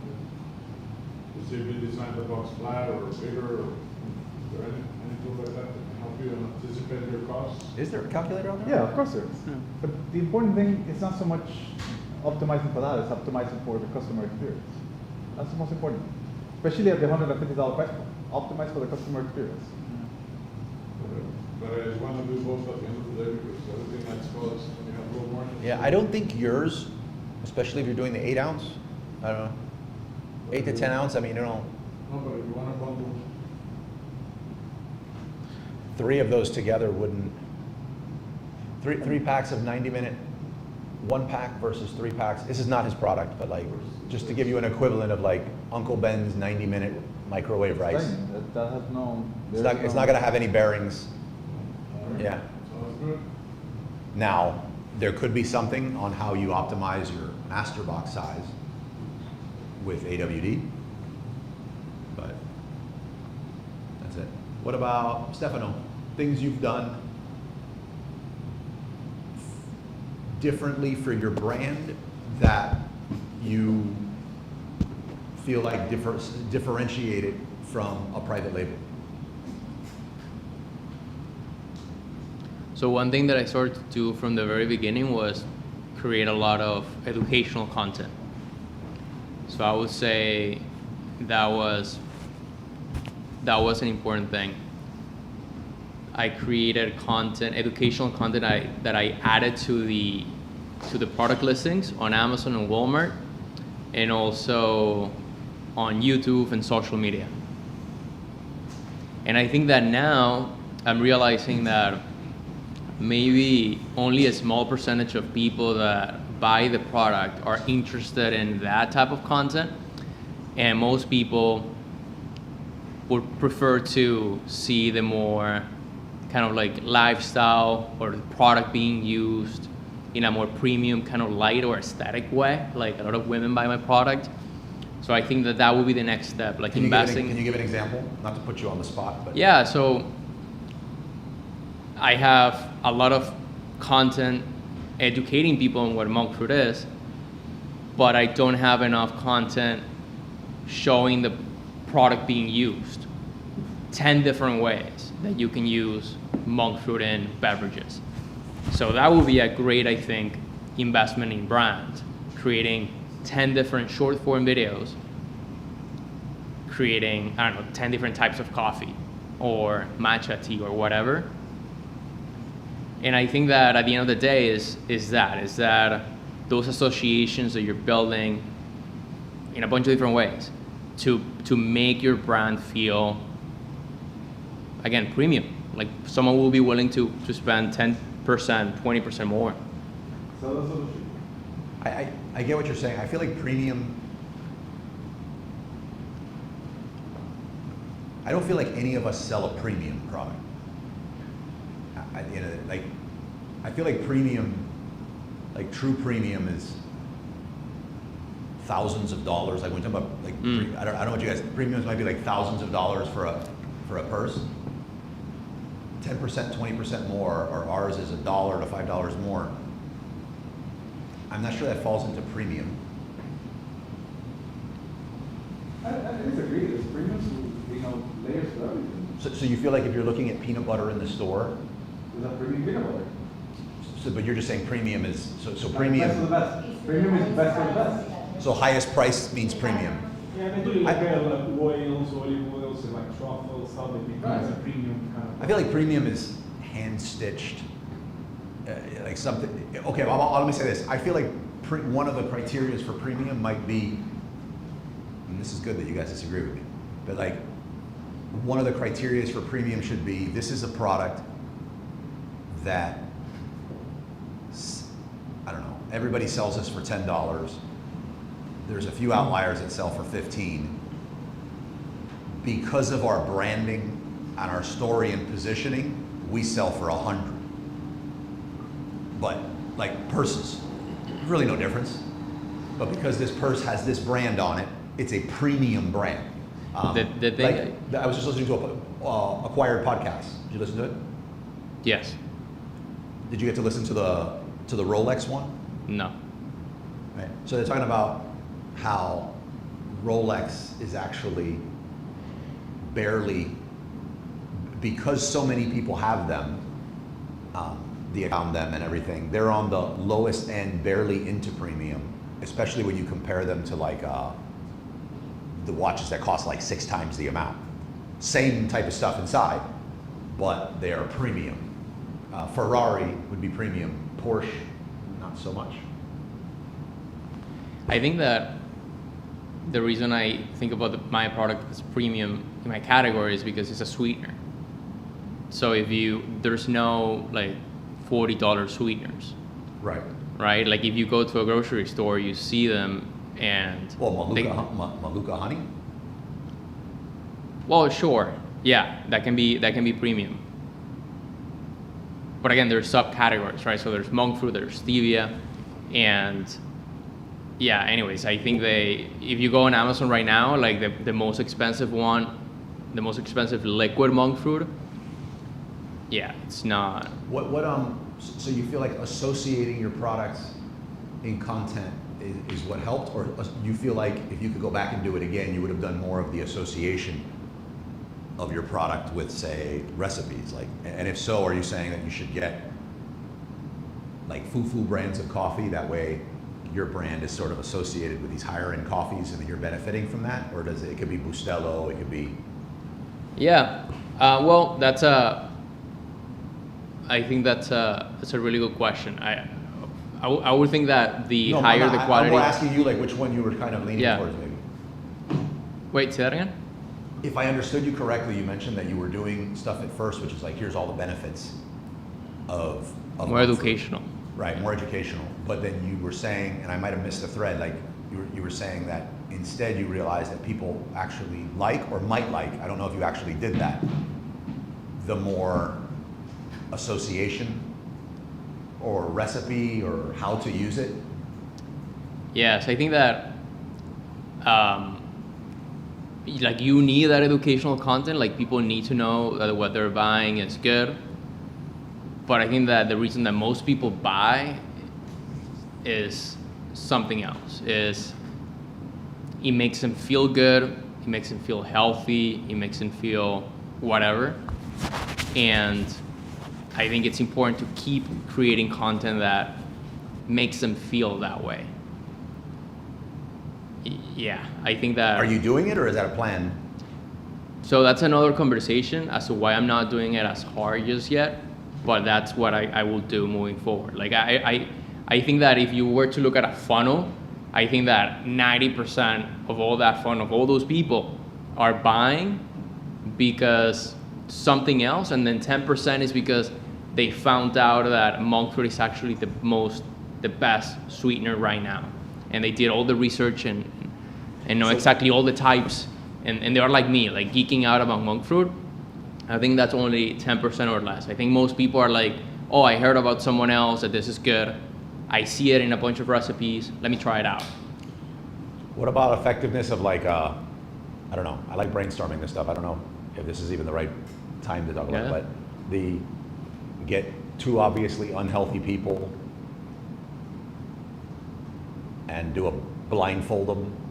Kind of like some people, no, well, I don't know where your head's going, but like, no. I was trying to. Well, I don't know. Where you were going. He just totally was like, oh my God, this is the right place, right? No, but well, nobody reacted to that but him.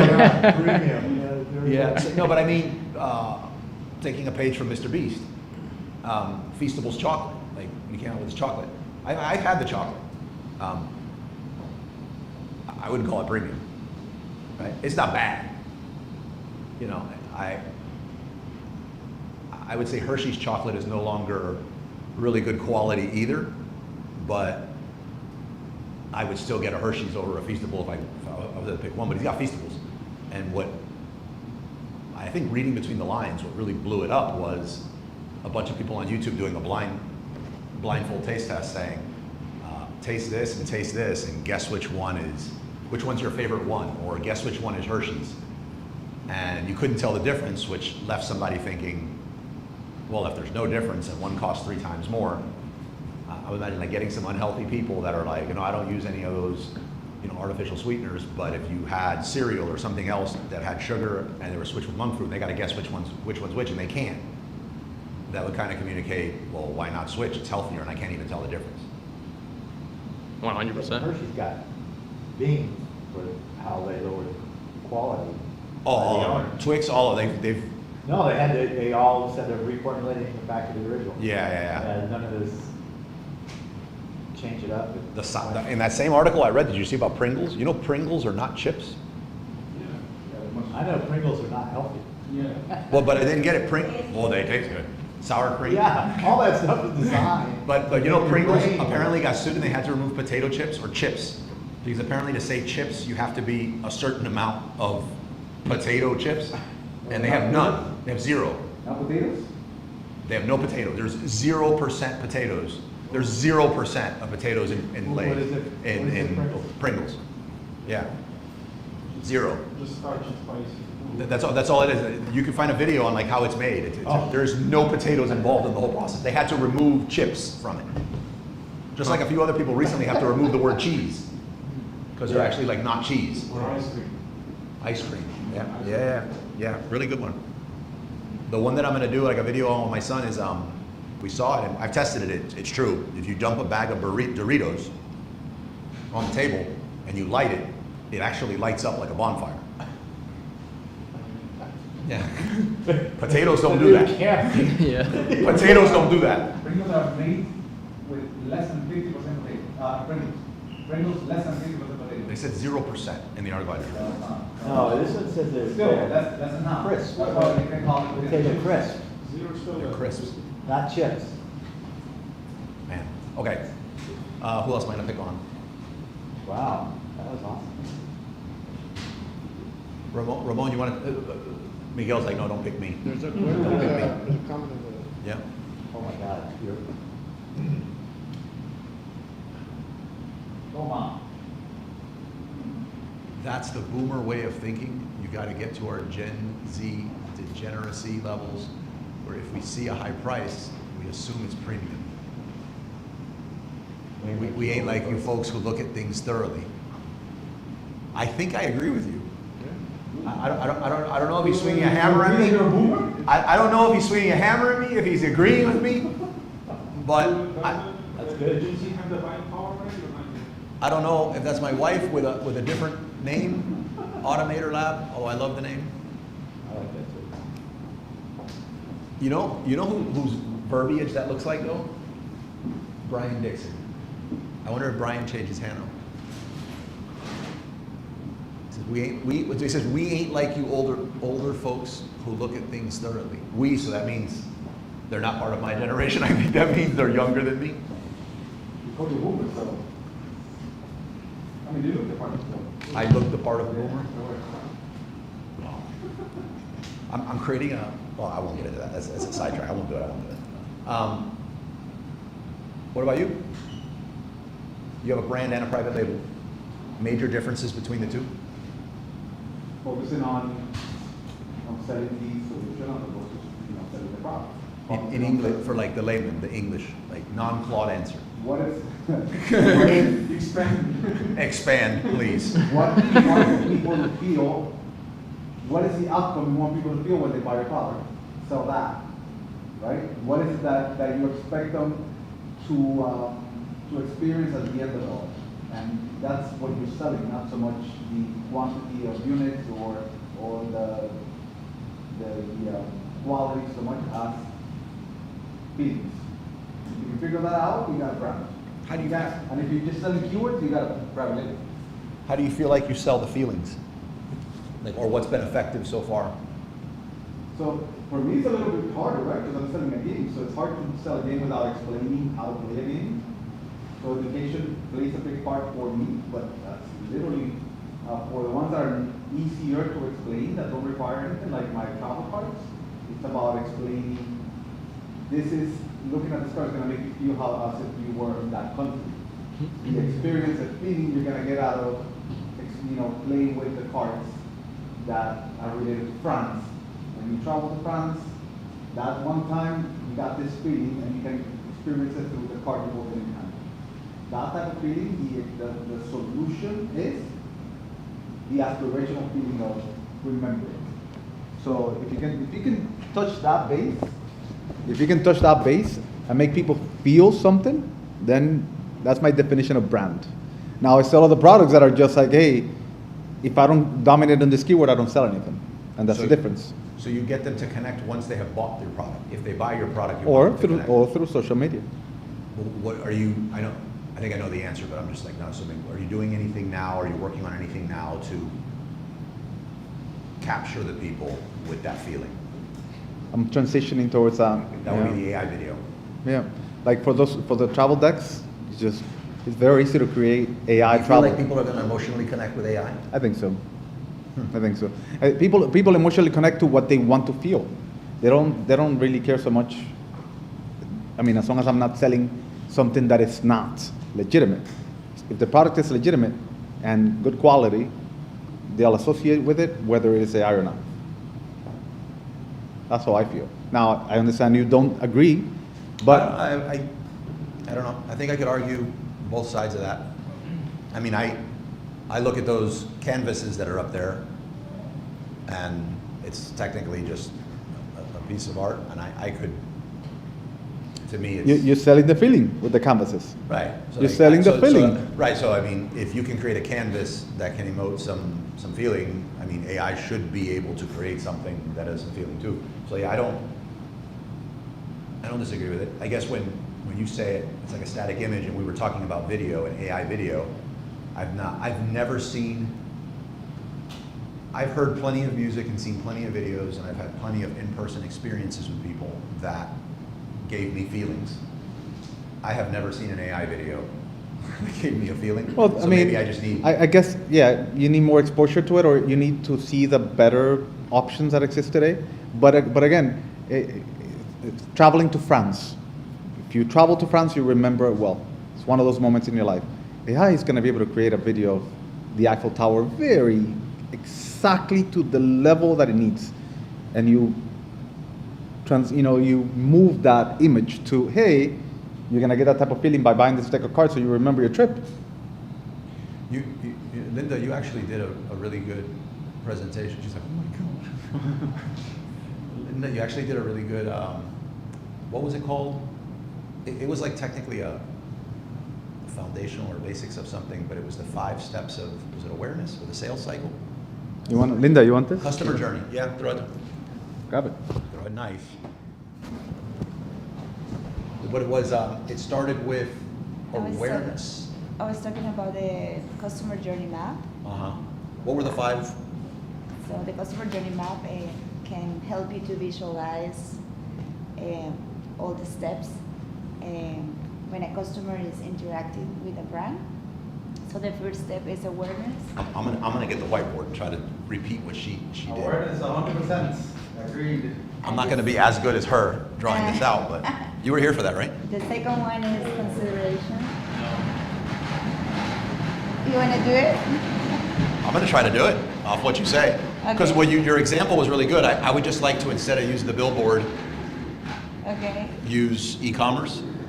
Because you tied it into e-commerce at the end. Yes. Okay. So you want to draw the customer journey map? I'm gonna draw better squares. Okay. Thank you. 5 of them, right?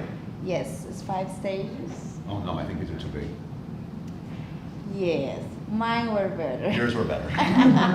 That's fair. Mine are more even. Okay. First one is awareness. And when you realize a product exists, and as you say before, like when you put a lot of videos on social media, so people can see your brand for the first time. The second one is consideration, and when you got the attention, and maybe a potential customer go to following you on the Instagram, or maybe check the website, or maybe check the price, but they haven't buy it. It's just considering.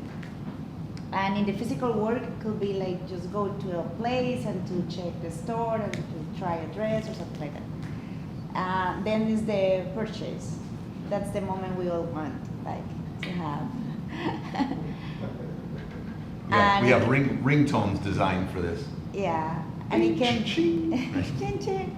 And it can be like in e-commerce, like in an online store, or it can be like in the physical world. It can be like a physical store. But that moment has to be like an amazing experience, so you can remember. And that's where we're done, right? Purchase. Most of the people goes only until this place, this stage. Then is service. Is what happened after. So maybe if you buy online, you have to wait 1 day or 2 maybe to get the package and have another experience, like opening the packaging and see what is inside and all the experience of the unboxing experience. And then the services is maybe you can have a follow-up call, or maybe you can receive an email and how is everything working, if it's a services or if it's a product. And then the final stage is loyalty. Familiar with this? Why are you pointing at me? And it's when the client is like loving our brand and he can advocate for our brand, can give you a Google review and is in love with our brand. And so the customer journey map help you to understand all the touch points during this process, and there's a division between the offline touch points and the online touch points. Do you remember that line? See, yeah, let's do that, but then I want to come in and I wanted to add something, because when you were doing it, my mind was going to pure e-commerce. And I know Okay. yours does well. But can we do the one? Yeah. Okay. But we need to do the line in the middle. So one right down the middle? Yes. Okay. It's better if you make it straight from. Yes. Try your best. For the teaching purposes. Try your best and forget the rest. You can do The it. Automator Lab must think this is a total boomer move right here with the whiteboard. I'm going total boomer. He was trying to do it better Look at than this. me. Eyes closed. Oh. Okay, so let's say we have the online touch points there, Sure. online. And here down is the, no, but you're starting with the touch points. I just want to say that the first part is online and the other part is offline. Okay. You can do it. Yes, thank you. That's online and this is offline. So there's some different kind of experiences of touch points. So like this unique moment of truth with the customer and the brand. So maybe because you all do only e-commerce, maybe we're going to stay in the first line. No, I think, no, what you did was actually really good because I think, It's when you do an omni-channel campaign. So you do offline things and online things. I think that still works because there is, I think how you said it applies more to e-commerce than if it was just e-commerce because so many people put their blinders on with e-commerce. My thought is they're not understanding like why this works. Yeah. And with private label, I think one of the major disadvantages of private label versus branding is that you only have one way. Like the example you're going to give is a billboard, is what you Okay. use in the first one, right? That's what you use in the first one. You're Yes, driving but down the road. it can be many things, but I use that one. No, but that really hit for me when you did it because I was like, yeah, it's a billboard. That makes sense. I'm driving, I'm in traffic, I'm about to get on my on-ramp. There's a big billboard. And Okay, it so where says, is the billboards? And Here. offline. It's not online. So you see the billboard. But with Yeah. private label over branding, they got one way your product's getting seen. One, with a private label. You paid an amount that's going up constantly in Amazon ads to get seen. That's the only way you're getting seen. With branding, if you have a brand versus a private label, there's a whole bunch of options that are available for you But to you get have to seen. manage a You do, marketing. yeah, no, nothing about it's easy, it's work. Yeah, Yeah. you have to manage Yeah, it's marketing. 100% work. But, so this, somebody sees a billboard, Okay. You're doing great. He's just replying my class, my last week class. and now what happens? Okay, so you see the billboard and you feel like, oh, this is new. I haven't seen that before, and that's it. Like you have awards, and then you maybe, and it's something that usually happens. I don't know why. When you go home and you see that on the phone, like the same brand. IG? And maybe social media, yes. So that's an online touch point. Exactly. And if you see that for more than 2 seconds, then the algorithm saying like, oh, you like it. And then you're gonna see it more. Even if you don't do any interaction, just if you just watch the video. And then what happened? And then in this case, I guess this could go on either one. So some of us might be walking into a local store. Okay, or you can start following the Instagram account, and maybe you can check the website. That is another online touch point. And maybe you don't buy right away. You just go to the checkout and you just drop the checkout, and you don't buy. What happens if you don't buy? You get abandoned cart, Retargeting. abandoned cart emails, Abandon retargeting. the Well, email. Right, but you're only getting the abandoned cart emails if it was your Shopify. If you're on Amazon and you're just on Amazon, you're just on Amazon, you're not. So again, another disadvantage you're running into if you're just private label. Yeah. Right. You own the potential Right. customer. You have But- information. But if you have your social and you had a website and they're visiting it, you're getting all that. Otherwise, again, you're still here paying for ads, talking bad about your agency, right? Yeah. Okay. So what happened then? Where do you want to take it? Let's say you buy online on the website. Okay. So the online experience has to be like super quick, the checkout has to work perfect, and maybe that's an opportunity to have cross-selling and to offer another product. That's it. Okay. And then you receive the. But I think that matters because the reason why Amazon does so good is because how amazing their experience is on Amazon. Yeah. Everyone trusts them. Even if you don't trust them, you trust the fact that if you don't get what you want and you don't get it in time, you're getting your money back. Exactly. That doesn't exist here. Less on Shopify, for some people even less on TikTok. And other sites you start degrading rapidly. So you have to build this trust when you're building your brand. Yeah. But on Amazon, you don't have to build the trust because they already have it, but it's at a Exactly. high cost to just rely on Amazon. Exactly. So let's say we get The package, online, you got mail, no. No, that's offline experience. So what is inside? If you send the packaging, what is inside? The product, In your packaging, with your inserts or a Yeah, lot of and- things and- you can put inside. Right. Coupons, like 10% discount for the next purchase. Like you can do whatever you want. so what Ramon said about some cards about France, I'd come up with some kind of spritz or a scent that smelled like croissants. You know what I mean? So when somebody opened it, they had that experience. Or some people you saw went nuts on social media when they opened it, butterflies whenever, you know what I mean? Oh, yeah. So there's a whole bunch of experiences that you can do.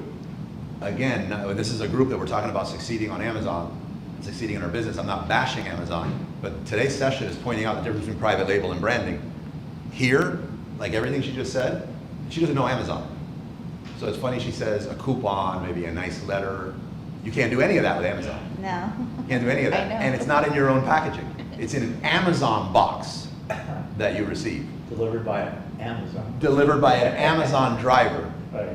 And some of you believe that's still your customer, right? It's not. Yeah. It's not your customer, It's not your customer. right? So there's a whole bunch of stuff that you can do here and should do here if you're into branding and not private label.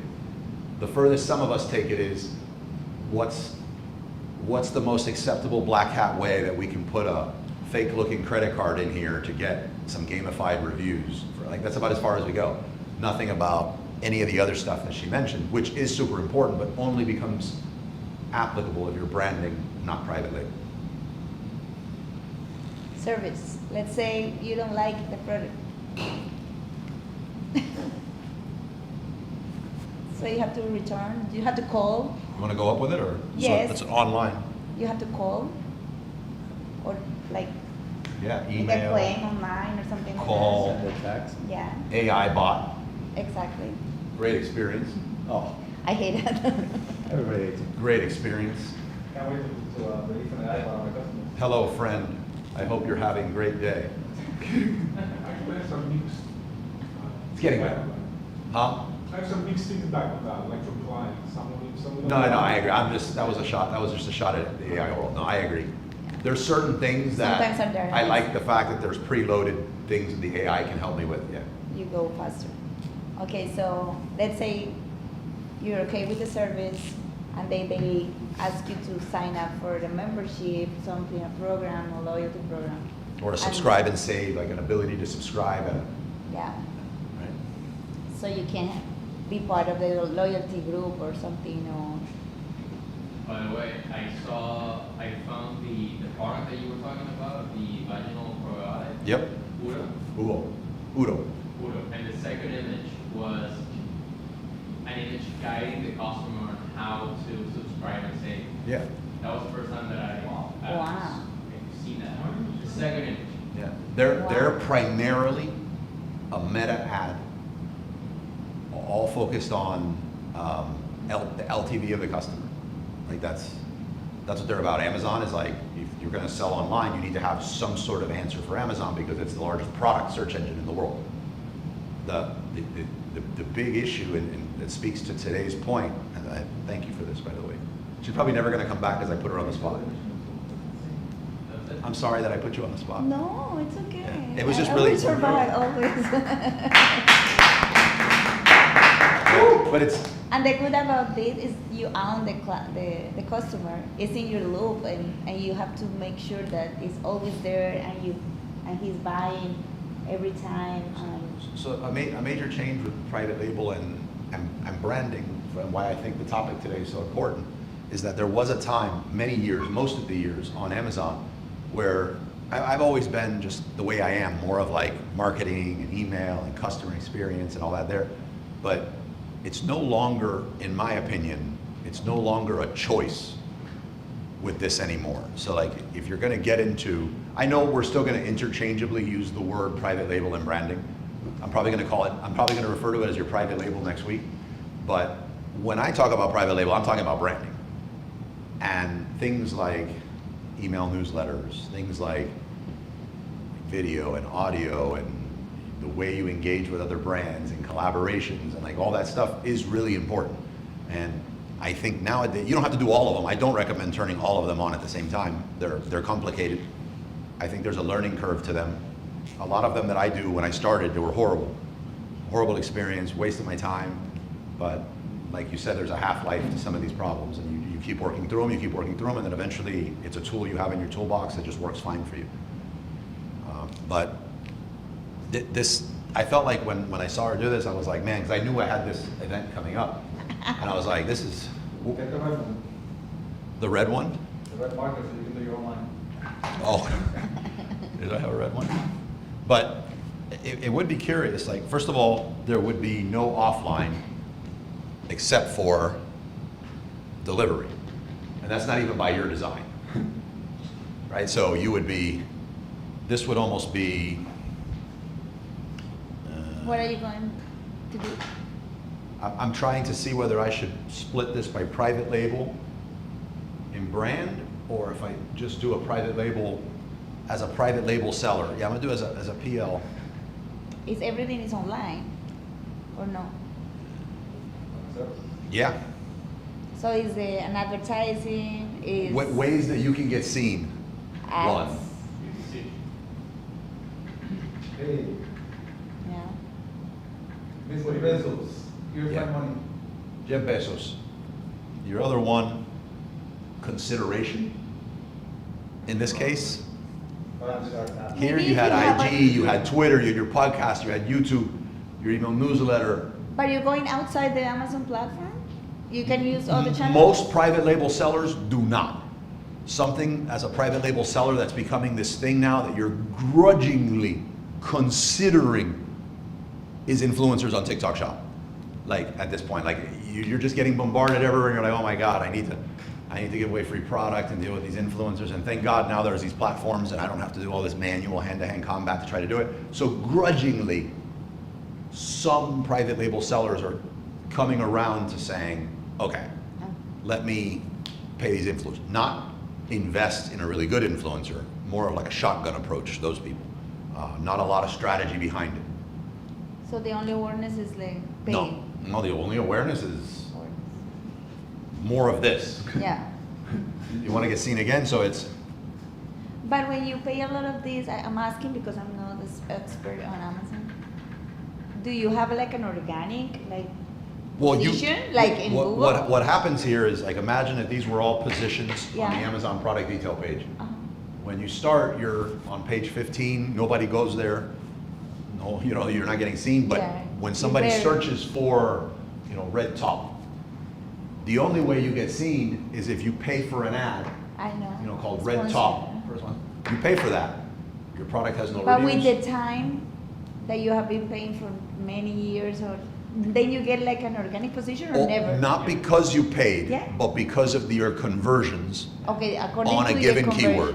Okay. Right, but it's like a game of chicken. Like, it's like Russian roulette with your bank account in most cases, because red top, right? Okay.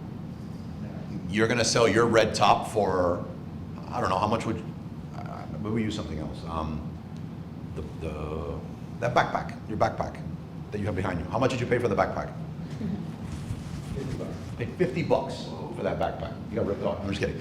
You got $50 for that backpack. So he shows up as a $50 backpack with no reviews.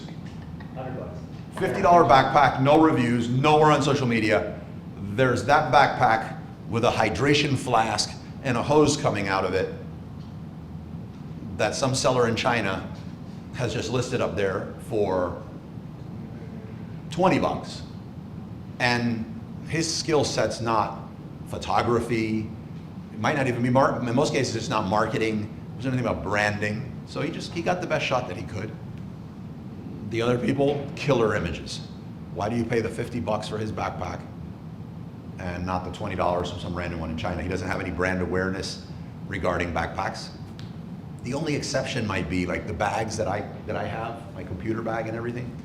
it's a brand that I was introduced to by somebody else at a conference. I was like, wow, I really like that bag. It's so rugged. It has the bottle opener just in case. It's interchangeable, and it fit like I guess like a rough image that I wanted. But I didn't go search backpack to get it. I searched the brand name on Amazon. They came up and I was like, yeah, that's it. And then I bought it that way. But otherwise, that's what happens. So he shows up. So yes, he's currently still on page 15. But every time somebody decides, yeah, I'm gonna pay $50 for this backpack, he's gonna go up. Ain't gonna be that many. And the amount of clicks that are gonna happen that he pays for that term, those search terms, I don't know, he might get 10 or 15 clicks before he gets a sale. And he paid for each of those clicks. So when he does get a sale, maybe he's profitable, maybe not. A lot of the times for something like that, it would be maybe not. Which means, yes, he's ranking little by little, not very fast, but he's also losing money. So when he gets to the time to place his next order, and I'm skipping over some things and I'm a bit doomsday skewed, but it's not that far off. You get to the time to reorder and you're like, I have less money than when I started. Maybe backpacks don't work, or maybe I can't compete with my competitors. And then you're like, yeah, I'm out. So yeah, you do rank with sales, but it's a very expensive climb. Another option of awareness in that world of private label can be like someone that shared the link, a friend that shared the link for you. Friends and family don't share your stuff. Don't share the links? That's been my experience. No, not too much share links. No. Yeah, if you can get a group of like a mommy group or something like that to be like, oh my God, I like this thing. We share the links. You do? Yeah, we share the links. I'll tell you what. Yeah, like I bought a shower, like a filter. As a matter of fact, I know that if I asked Ramon to buy something, he would buy it.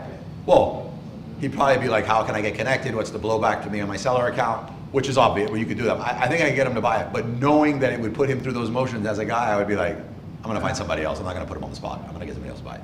We So shared a lot of links of everything. So I bought a shower for the hair, like the filter, and we were talking about that. Which shower did you buy? I don't remember the name. It was this one. So Amazon, my account, and I shared the link, and we do. Yeah, no, guys are not very good. Women groups. Yeah, I can tell you how many times I set up for a launch and I rallied all my friends and family and I'm like, hey, remember when this thing happens, we're gonna buy it. And the closer we got, the less responses I got to my messages. and then the people said, yeah, I bought it. And I was like, it's showing no sales on my end. You didn't buy it. Like, it tells me, you can't just say you bought it. Like, it'll show me, like, removed from inventory, and I didn't buy it. And then some did disappear, and I had no idea it was them. I was like, you can leave the review. And it's like, oh my God, I don't know when I'm gonna have the time to go find the link on where I leave the review. And it's like 2 months later, no, it was a disaster. And then when somebody comes around, we charge $150 per review. I was like, that sounds like a deal. Because nobody else is gonna do it. Okay. So here, your awareness is a paid ad. You wanna be considered, you better show up as a paid ad again. No, consideration is more like the listing. They look at the listing. Yeah, Okay. they go inside the page, like the listing, yeah, the product page. That's a good point, yeah. Oh, yeah, sorry, private. Yeah, product detail page. Ah. They're considering it. Amazon's starting to come out with ad types that you can retarget a lot better. The purchase, No, but when you see something on Amazon and you don't buy, then you get an email next day. Like, do you want to finish your yeah, but buying do this, you and read that? those Amazon emails? Yeah. You know where they do good is the homepage, because you're gonna go back to Amazon and you're gonna see that product in your homepage. That's where they're excellent. Sometimes Yeah. I go back because. You look at the sometimes you- email? Yeah. Really? Does anybody else look at the email? I've never heard of that. A higher Sometimes. percentage of women look at the email than men. So what you pretty much said is women read more than men. I don't like where this is going. The Amazon homepage is effective. No, I don't read all the promotional emails, but with the Amazon one, because it says like you're forgetting something like that. You're like, Yeah. what I forget? Like I feel like, wow, maybe it's groceries or something I really need, so I go. And it was like, oh, it was a shampoo or something like that. But yes, I read the Amazon ones. Okay. Let's see. Purchase, purchase happens on Amazon. That's a And really it's good. super easy. Yeah, that's really good experience. This is really good. Like, I check out love it. doing One groceries click. in Amazon. This is really good. This is probably the spot that beats everything else. It's gonna be better than your Shopify, better than your TikTok shop, better than anything. Like you wanna check, I wanna check, I love the experience of checking out on Amazon. Like, so this is where they win. Service, Nothing. I'm not gonna say Amazon's customer service is, I don't wanna call it good, but, But Amazon, not your brand. oh, we're going to, but it, So I'm confused. yeah, you're right, let me back up. Is the platform? So as a private label seller, you're taking advantage of the purchase. The So we're serv- talking about yeah, no. Amazon? Yeah, or but we're talking about our brand? See, Our, what- our, That's a really good point. See, that you asking that helps a lot because you're not an Amazon seller. no. But this isn't your customer here when you're a private label seller. So the checkout happens on Amazon. Your assumption is that you're offering service because it's your brand, even though it's sold on Amazon. No, it's Amazon's customer. They do the service. They notify you. They have, in a crazy way, limited what you can even send on the message. They give the person who bought it, they almost encourage them to opt out of hearing from you as the brand. There's one thing that happens here that I like, but I don't think anyone does it. What? Once you check out, almost on like the confirmation thank you page, there's a follow this brand. Right. I followed a lot of brands and I have not received any updates about the brands that I follow. So, but good intentions. Huh? Yeah, you follow a brand, like, where, how would you get notified that you're gonna get? Every time they go live. Oh, when they go live. But most brands don't go live. Right. Most brands, if they're using live streaming, they're hiring someone else or giving it to an influencer who goes live. And since you're not following that brand, you don't get notified. But if the brand goes notified, you'll know. There was another thing that Amazon was doing that they killed, which was if someone followed your brand, like you see on the branded storefront, you'll see the ability, like some people put an arrow in their graphic to the follow button. If you follow, there was a time when you could send brand-specific emails to the followers that you had, but that's also dead. Didn't know. Yeah, but this is good intentions, but not that much. And then you get the mail to make the review. Yeah, but You most never make people, the review as a do you- customer? how often do you review? Almost all the time. Oh my God. Everybody, this is who you speak. You're special. Yeah. How often does everybody else? Who here is not an Amazon buyer? Right. How often do you guys leave a product review? 1 out of 10, 0, 0, 1 out of 20. 1 out of 20, Yeah, I would say that. 1 out of 20. Right. That's about the ratio what you get, like 1 out of 20. 1 out But of when 20. you like the product or when you don't like? Both? I do both. You leave negative reviews? Yes. So watch out. In one, I do. she seems so nice, right? In one of her first Toastmasters presentations, can I share it? In one of her first Toastmasters presentations, they said something like, there's a random thing within Toastmasters called impromptu speaking, and they get to ask a question, and then they go, you. And you gotta walk up, and you're like, oh my God, I wasn't prepared, and you get up here, and for at least 1 minute, you have to answer the question. And hers was something like, peace or war? She got up here, everyone's like, it's peace. Like, there's a Hello Kitty here, you know what I mean? Like, no. She went all in defending war, and she goes, I choose war. We were all like this. Perfect. She walked up like, hey, what is that? Whoa. It's like a hammer. Yeah. I choose war. She won. You won that one, right? Yeah. Okay, so service. Service is Amazon. She's probably a great marketer too. She is a great one right now. That's her jam. So like, I plan on hiring her. So like, the service here, I don't think you get any benefit as a private label. Like, nothing about this service encourages a rebuy of your product at all. Whereas if you, More buying now, so not a rebuy. of the yeah, product. the service here only encourages the continuation of your Prime membership, Amazon related stuff. The The service here has zero value to you for your private label.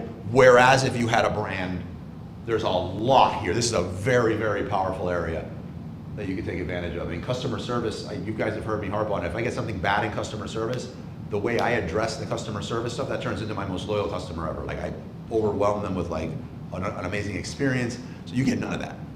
You get none of that here. And I think because you get none of it, you get none of this. So I have a question. The private label products has this like tendency to buy like every week or every month, or it's just random stuff, like you buy once in a while.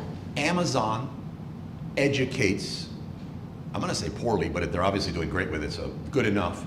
They educate people on, hey, there's no need to keep coming into your cart here for this soap or this shampoo or this whatever. Simplify your life and just conveniently set this up on Subscription. a subscription. And they got a lot of cool options. I'm on a lot of subscriptions with them. And it does, it simplifies my life. So But they you buy- incentivize you to do that, because when you want to get that soap, it'll be like, if you buy this as a subscription, instead of just a one-time offer, we'll give you a discount. So they do that. Yeah, I guess they do that effectively. It's right there in the buy box. Yeah, they do that pretty effectively. But it happens with private label or with these amazing brands that you No, love and almost everything. everything? Yeah. They give, it's in their best interest. It gives you a discount on the price. It encourages people to buy. I'm assuming it helps them a ton with delivery because they can consolidate and control shipping more. It does. It's not GC, right? If it's GC, don't let her go in the office because I have her Mother's Day stuff. Okay.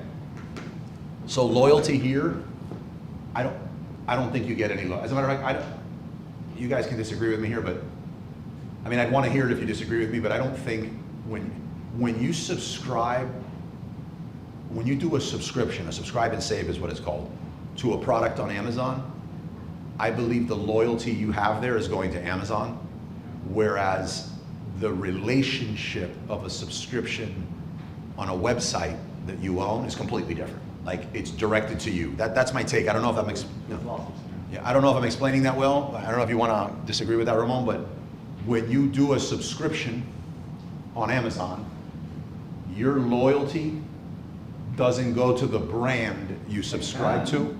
It can, there's more chance of it. I feel like it's more towards Amazon versus the loyalty and the relationship of the subscription on a Shopify site is completely different. It is, because you don't get any more touch points, you only get product. You don't get communication, you don't get any of that. Yeah, that's a good one. I'm not sure of it, because also I'm trying to think of the amount of subscriptions that I have off of Amazon, and it's not a great deal. It's usually because I was subscribing on Amazon, the brand decided to no longer offer that on Amazon anymore, but I wanted to continue the product, so I subscribed on their website. But yeah, that goes to this again though. I don't want to deal with inconsistent service across a whole bunch of different brands on how they deal with my subscriptions, and the way Amazon does it is easy. I mean, they'll give me the courtesy of a heads up, like, hey, this is out of stock, do you want to replace it? The other one will just be like, I didn't get it that month. So yeah, anyhow, I hope I wasn't thinking this was going to get this involved, but with branding, it's kind of the complete opposite. Branding, you get to use all this cool stuff. So, any questions? Professor Alvarez? Huh? Professor Alvarez, you should bring out the white one more often. Yeah. That was a good idea. You know? Thank you. Be my next Toastmasters presentation. No, I'll steal it. Yeah, so obviously, I think everyone should have a brand, not a private label. Nowadays, this is the main problem right here. Well, you'd always be a benefit if you were a brand, but it's just costing way too much. The downside's way too much. Way too much exposure. People who work for you, I mean, they're one competitor entering the market willing to make less than you from like having to let them go, a lot of uncertainty. I would highly recommend creating the brand. One of the easiest ways, I think, in this, because what you're kind of wanting, well, how about this, really quick, the reason why I think most people opt for private label, Amazon, and this thing here, is because it's easier. Yes, it's To more do? complicated to build a brand. Yeah, it's easier. It is more complicated to build a brand. It's easier to put money and that's it. Because, I'll just, I mean, here, it's easier and it's more affordable on Amazon. The thing is that affordability is kind of changing. And that's why everyone's if I would have been talking about this 5 years ago, everyone would be like, get out of here, really. You know, I think. I have a question. Sorry. go ahead. I have a question. In which point a brand that is not on Amazon and is only on social media and with the Shopify store is ready to go to Amazon? When is a good decision, like, because it's expensive? From day one. From day one, but here's the difference. Okay, how you do it? Because Yeah, so you try to walk this back. because I feel Amazon works with searching something you need. Yeah, you're actually hitting on it. So let's say you had a website. Okay. Let's just say, I'm gonna call it Shopify, but it really doesn't matter what you use. You have Shopify. It could be a TikTok shop, it could be Shopify, it could be whatever. And you're running ads to your site. Or you're doing content, or whatever you're doing, but you're doing something to bring traffic to your site. A heavy percentage of those people have Amazon Prime accounts, and that's where they do their shopping. So. But you're sending the traffic to Amazon. No, you're not sending, you're running ads and you're bringing them to your site. Okay. You paid for it. Okay. They're here. And this is TikTok Shop, Shopify, whatever you're talking about, they're here. Mm-hmm. Well, not anything. Non-third-party platforms. So like say Shopify, TikTok Shop is a third-party platform and it's a bit unique. It's more social selling, IG, that sort of thing. You paid, they're there. Some of them are gonna see your product. They're probably really wanting to buy it because that's why they got this far. But they're gonna think a version of this. I don't know when these people are gonna ship it to me. With Amazon, I get it in a day or two. So you have the trust. They're charging with me Amazon. shipping here. I'm not gonna get shipping on Amazon. So a chunk of them that you already paid for are on their own, no matter what you do, are gonna leave there. And they're not gonna go to TikTok, they're gonna go to Amazon. I And when- have to say, okay, you find don't- us you don't- on Amazon. You don't have to say anything. As a matter of fact, you don't wanna say that because you're trying to get the sale on Shopify. Yeah. But what's gonna happen is they are on their own. You're never gonna have a conversation with them, you're never gonna have anything. They don't need to be educated to go find it on Amazon. They're gonna leave your tab open. They're gonna look at your brand name, Linda's Wares. And they're gonna go to Amazon and they're gonna search Linda's Wares. And it's gonna come up, they're like, yeah, that's it. Add to cart. They're gonna get it tomorrow. I'm not gonna fool with Shopify. A chunk of them are gonna do it and you already paid for them. So you start with the launch on your website. So you don't need But to start list- with money and like paying No, advertising? because when Just somebody- being there? Well, when somebody like, goes to it, presence? yeah, you have the product in FBA. Okay. Because when somebody goes to Amazon, they're gonna search for your brand name. You don't need to run ads. When they see it, they're gonna buy it. So you didn't need to spend a bunch of money on paid ads on Amazon. You're not gonna organically get sales on Amazon. I thought, I don't know if I was wrong, that you're ready to be on Amazon when your brand is so strong outside Amazon. No. Well, that's not an incorrect statement either, but Do you have like a lot of sales, you're doing good, you have like I'd a say- reputation, you have a I'd say market? your product is ready to be in FBA and available for sale on Amazon as soon as you as the brand are ready to start running. Right, as soon as you're ready to run paid ads, or you're gonna do this big content blitz, or whatever you're doing as a mechanism to bring people to buy, as soon as you're ready to do that, you want it available on FBA because you're paying for people who are that are gonna come out, they're gonna be a leaky bucket. They're just gonna disappear otherwise. And you're gonna have a greater return when these people are able to check out on Amazon. So the answer would be you're ready to sell on Amazon once you're ready to run meaningful traffic or paid ads to your offer. Yeah, but if you have your own online store, Shopify. Shopify, you don't have to pay like 30% of the sales to like Amazon. So Amazon is another channel, like another store, like Okay, so a yeah, distributor, like. Right, so let's say you either content or paid ads brought 100 people, brought 1,000 people, brought 10,000 people to your website, and 100 people want to buy. Of the 100 people that want to buy on a Shopify site, I'm going to say 50.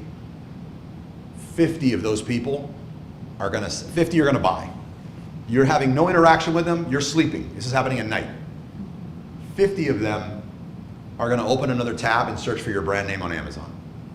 Because they're like, I'm going to buy it, but I don't want to deal with this checkout process and add my card, and I don't know what's going to happen when I'm going to get it. 50 of them are going to go buy it on Amazon.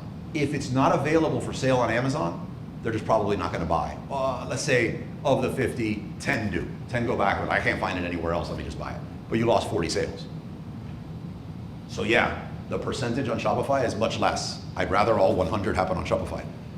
But I'd also rather the 40 sales that I didn't get with the higher Amazon percentage. The other thing is if you get 100 sales on Shopify, there is no guarantee you get 101. If you get 100 sales on Amazon for that, that backpack, you probably now have sufficient ranking and moved up in sufficient ranking that you're now going to be attracting organic purchases. So it's almost like these sales are guaranteeing me almost more sales. Like a position in the biggest market. And the cost is that percentage that's higher on Amazon. So it's a really good question. So every brand is ready to be on Amazon. If they're ready to start doing meaningful things to get sales for their product, yes. What is meaningful? How much money? I think it's relative. If you have 1,000 to your name and you're ready to put 500 of it in, I don't know. Give me an example of.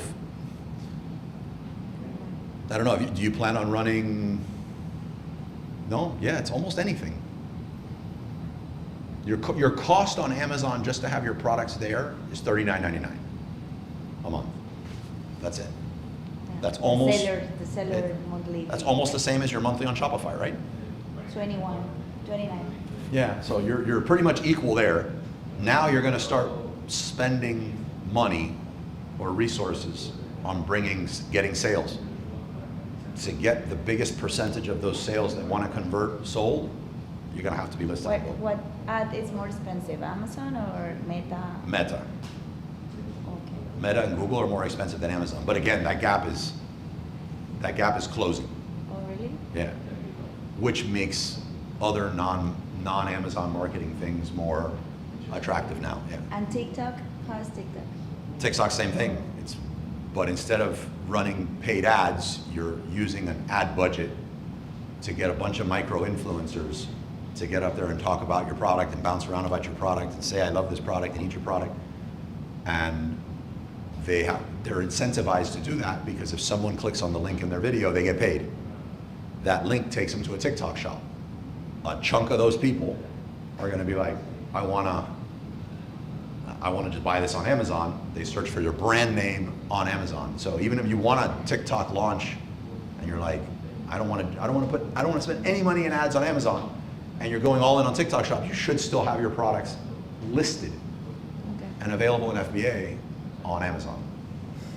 Is there any, obviously the advantage of buying in Amazon is the return policy that people love it and they're free shipping those two things. How can you It's beat huge. Amazon on the Shopify part so you don't lose them?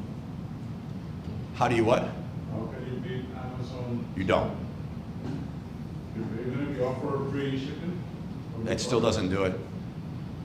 No. Amazon has invested, I mean, don't quote me on the number, but I'm going to say billions into, I think they own the patent on one-click like that. I mean, it's going to expire, but the whole one-click to buy, the reason why all these sites aren't doing this is because they own the patent on it. Amazon owns the patent on a pristine white background on a product image. Like that whole experience that you're doing that allows you to do Amazon was billions of dollars in doing it. Free shipping, there is no free shipping on Amazon. at the end of the day. Like we say that, you pay a subscription per year to not, like you pay. If you order a lot, if you order one product the whole year, then you pay $100 in shipping. But the idea is you get the subscription and you spend so much money that your shipping comes out to be nominal, like pennies if anything. But it's not free shipping. Yeah, so like, but look at that how much marketing and advertising had to go into things. We're all running around paying a subscription, a fair price I'd say, but we're running around paying a subscription. And because we pay the subscription, they don't charge us extra shipping. We're just completely wired to say it's free shipping. Yeah. But can you connect your Shopify directly to the Amazon and obviously the brand, the shipping, but without losing the client experiences? No, there's you can connect the back end to where when somebody buys on your Shopify, it ships from Amazon. You can do buy with Prime that has a Amazon checkout experience on your website, but it helps a little bit, but it's not beating Amazon. Yeah, most of the time, somebody that's in that scenario, they just jump over to Amazon. Why is the buy with Prime doesn't work so well? You get to keep the customer shop. You get to keep the customer information. Oh, buy with Prime is great. But why don't people more people talk about it? I don't know. It's great. It helps you out with your storage limits. It gives you some ad types that you can't get otherwise. Like you get direct access to be able to run an ad from Amazon to your website. Like you get a lot of cool stuff, but a lot of people. Well, It's gotta be a negative that I don't know about. Is what I'm saying. It's gotta be well, something. the negative for a while that still exists a little bit has to do with if you have a big catalog. And if you have a big catalog and all of your catalog is not an FBA, and somebody transacts on your website for a purchase that is an FBA item that you have linked through Buy with Prime and a non-FBA item that you just sell on your website, the cart can't handle that. So Got it. that's not a good. So multiple product is a problem with buy with Prime. Right, but that's being, I would imagine that's solved this year. But no, it is really good. And there's a growing ad type, Stefano and I were just talking about, there's a growing ad type where you just run ads on Amazon straight to your website. But you can't control it. Why can't you control it? The ads to the website thing. Yeah, you can do a display ad. Yeah, there's a display ad that lets you control it and run straight to your website. Yeah, and that display ad type you get with Buy with Prime. Questions? No? Any questions on the stream? Automator Lab, let me know how I did. I don't think he was knocking. I think he was. I know, I'm just playing with them. He I was like saying them. that they do not pay attention to the product, they just pay attention to the price. They're Gen boomers X, doing a not more Gen product. X. Yeah, no, I like it. I like what The you funny thing said. is, it was not even insulting you when he was calling you. No, I know, that's why I'm playing with it. No, it was awesome. I'm wondering if it's Brian, because that looks like a message Brian would send. That's what I was. But thank you for Automator Lab. Thank you for everybody who chimed in. I'm gonna wrap up. Well, you have a question? No, go for it.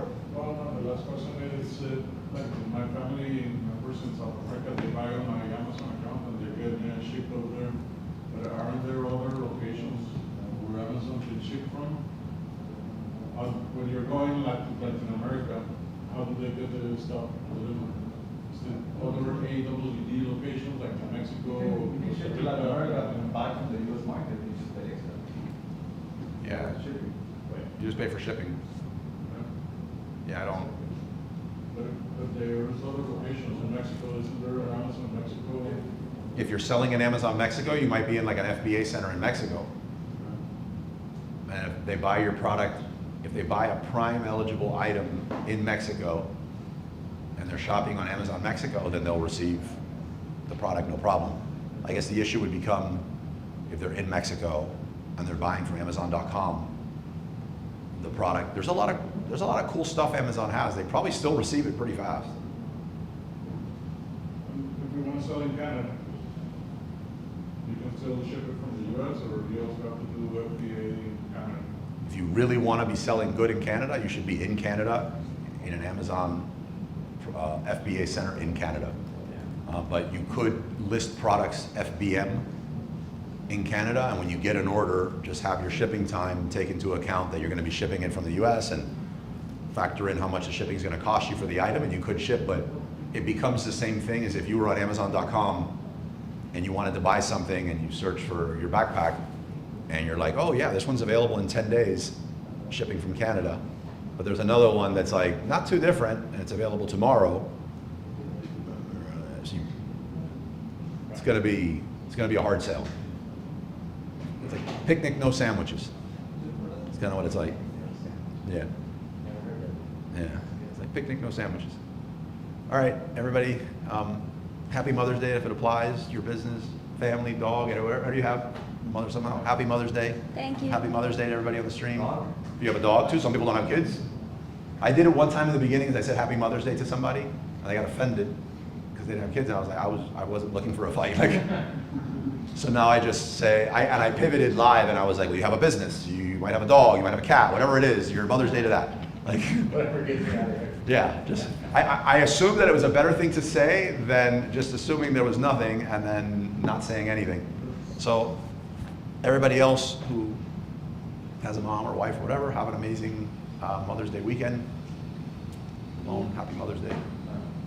Are you And ready? Did you buy the present? Yes, I did. The present, and kind of dropped the ball on going out, but I think I solved it. Have an amazing one. We will meet next Saturday again. We meet every Saturday for those of you that are new. We got another amazing topic next Saturday. I don't remember what it is, but it's going to be amazing. All right? Thank you, everybody.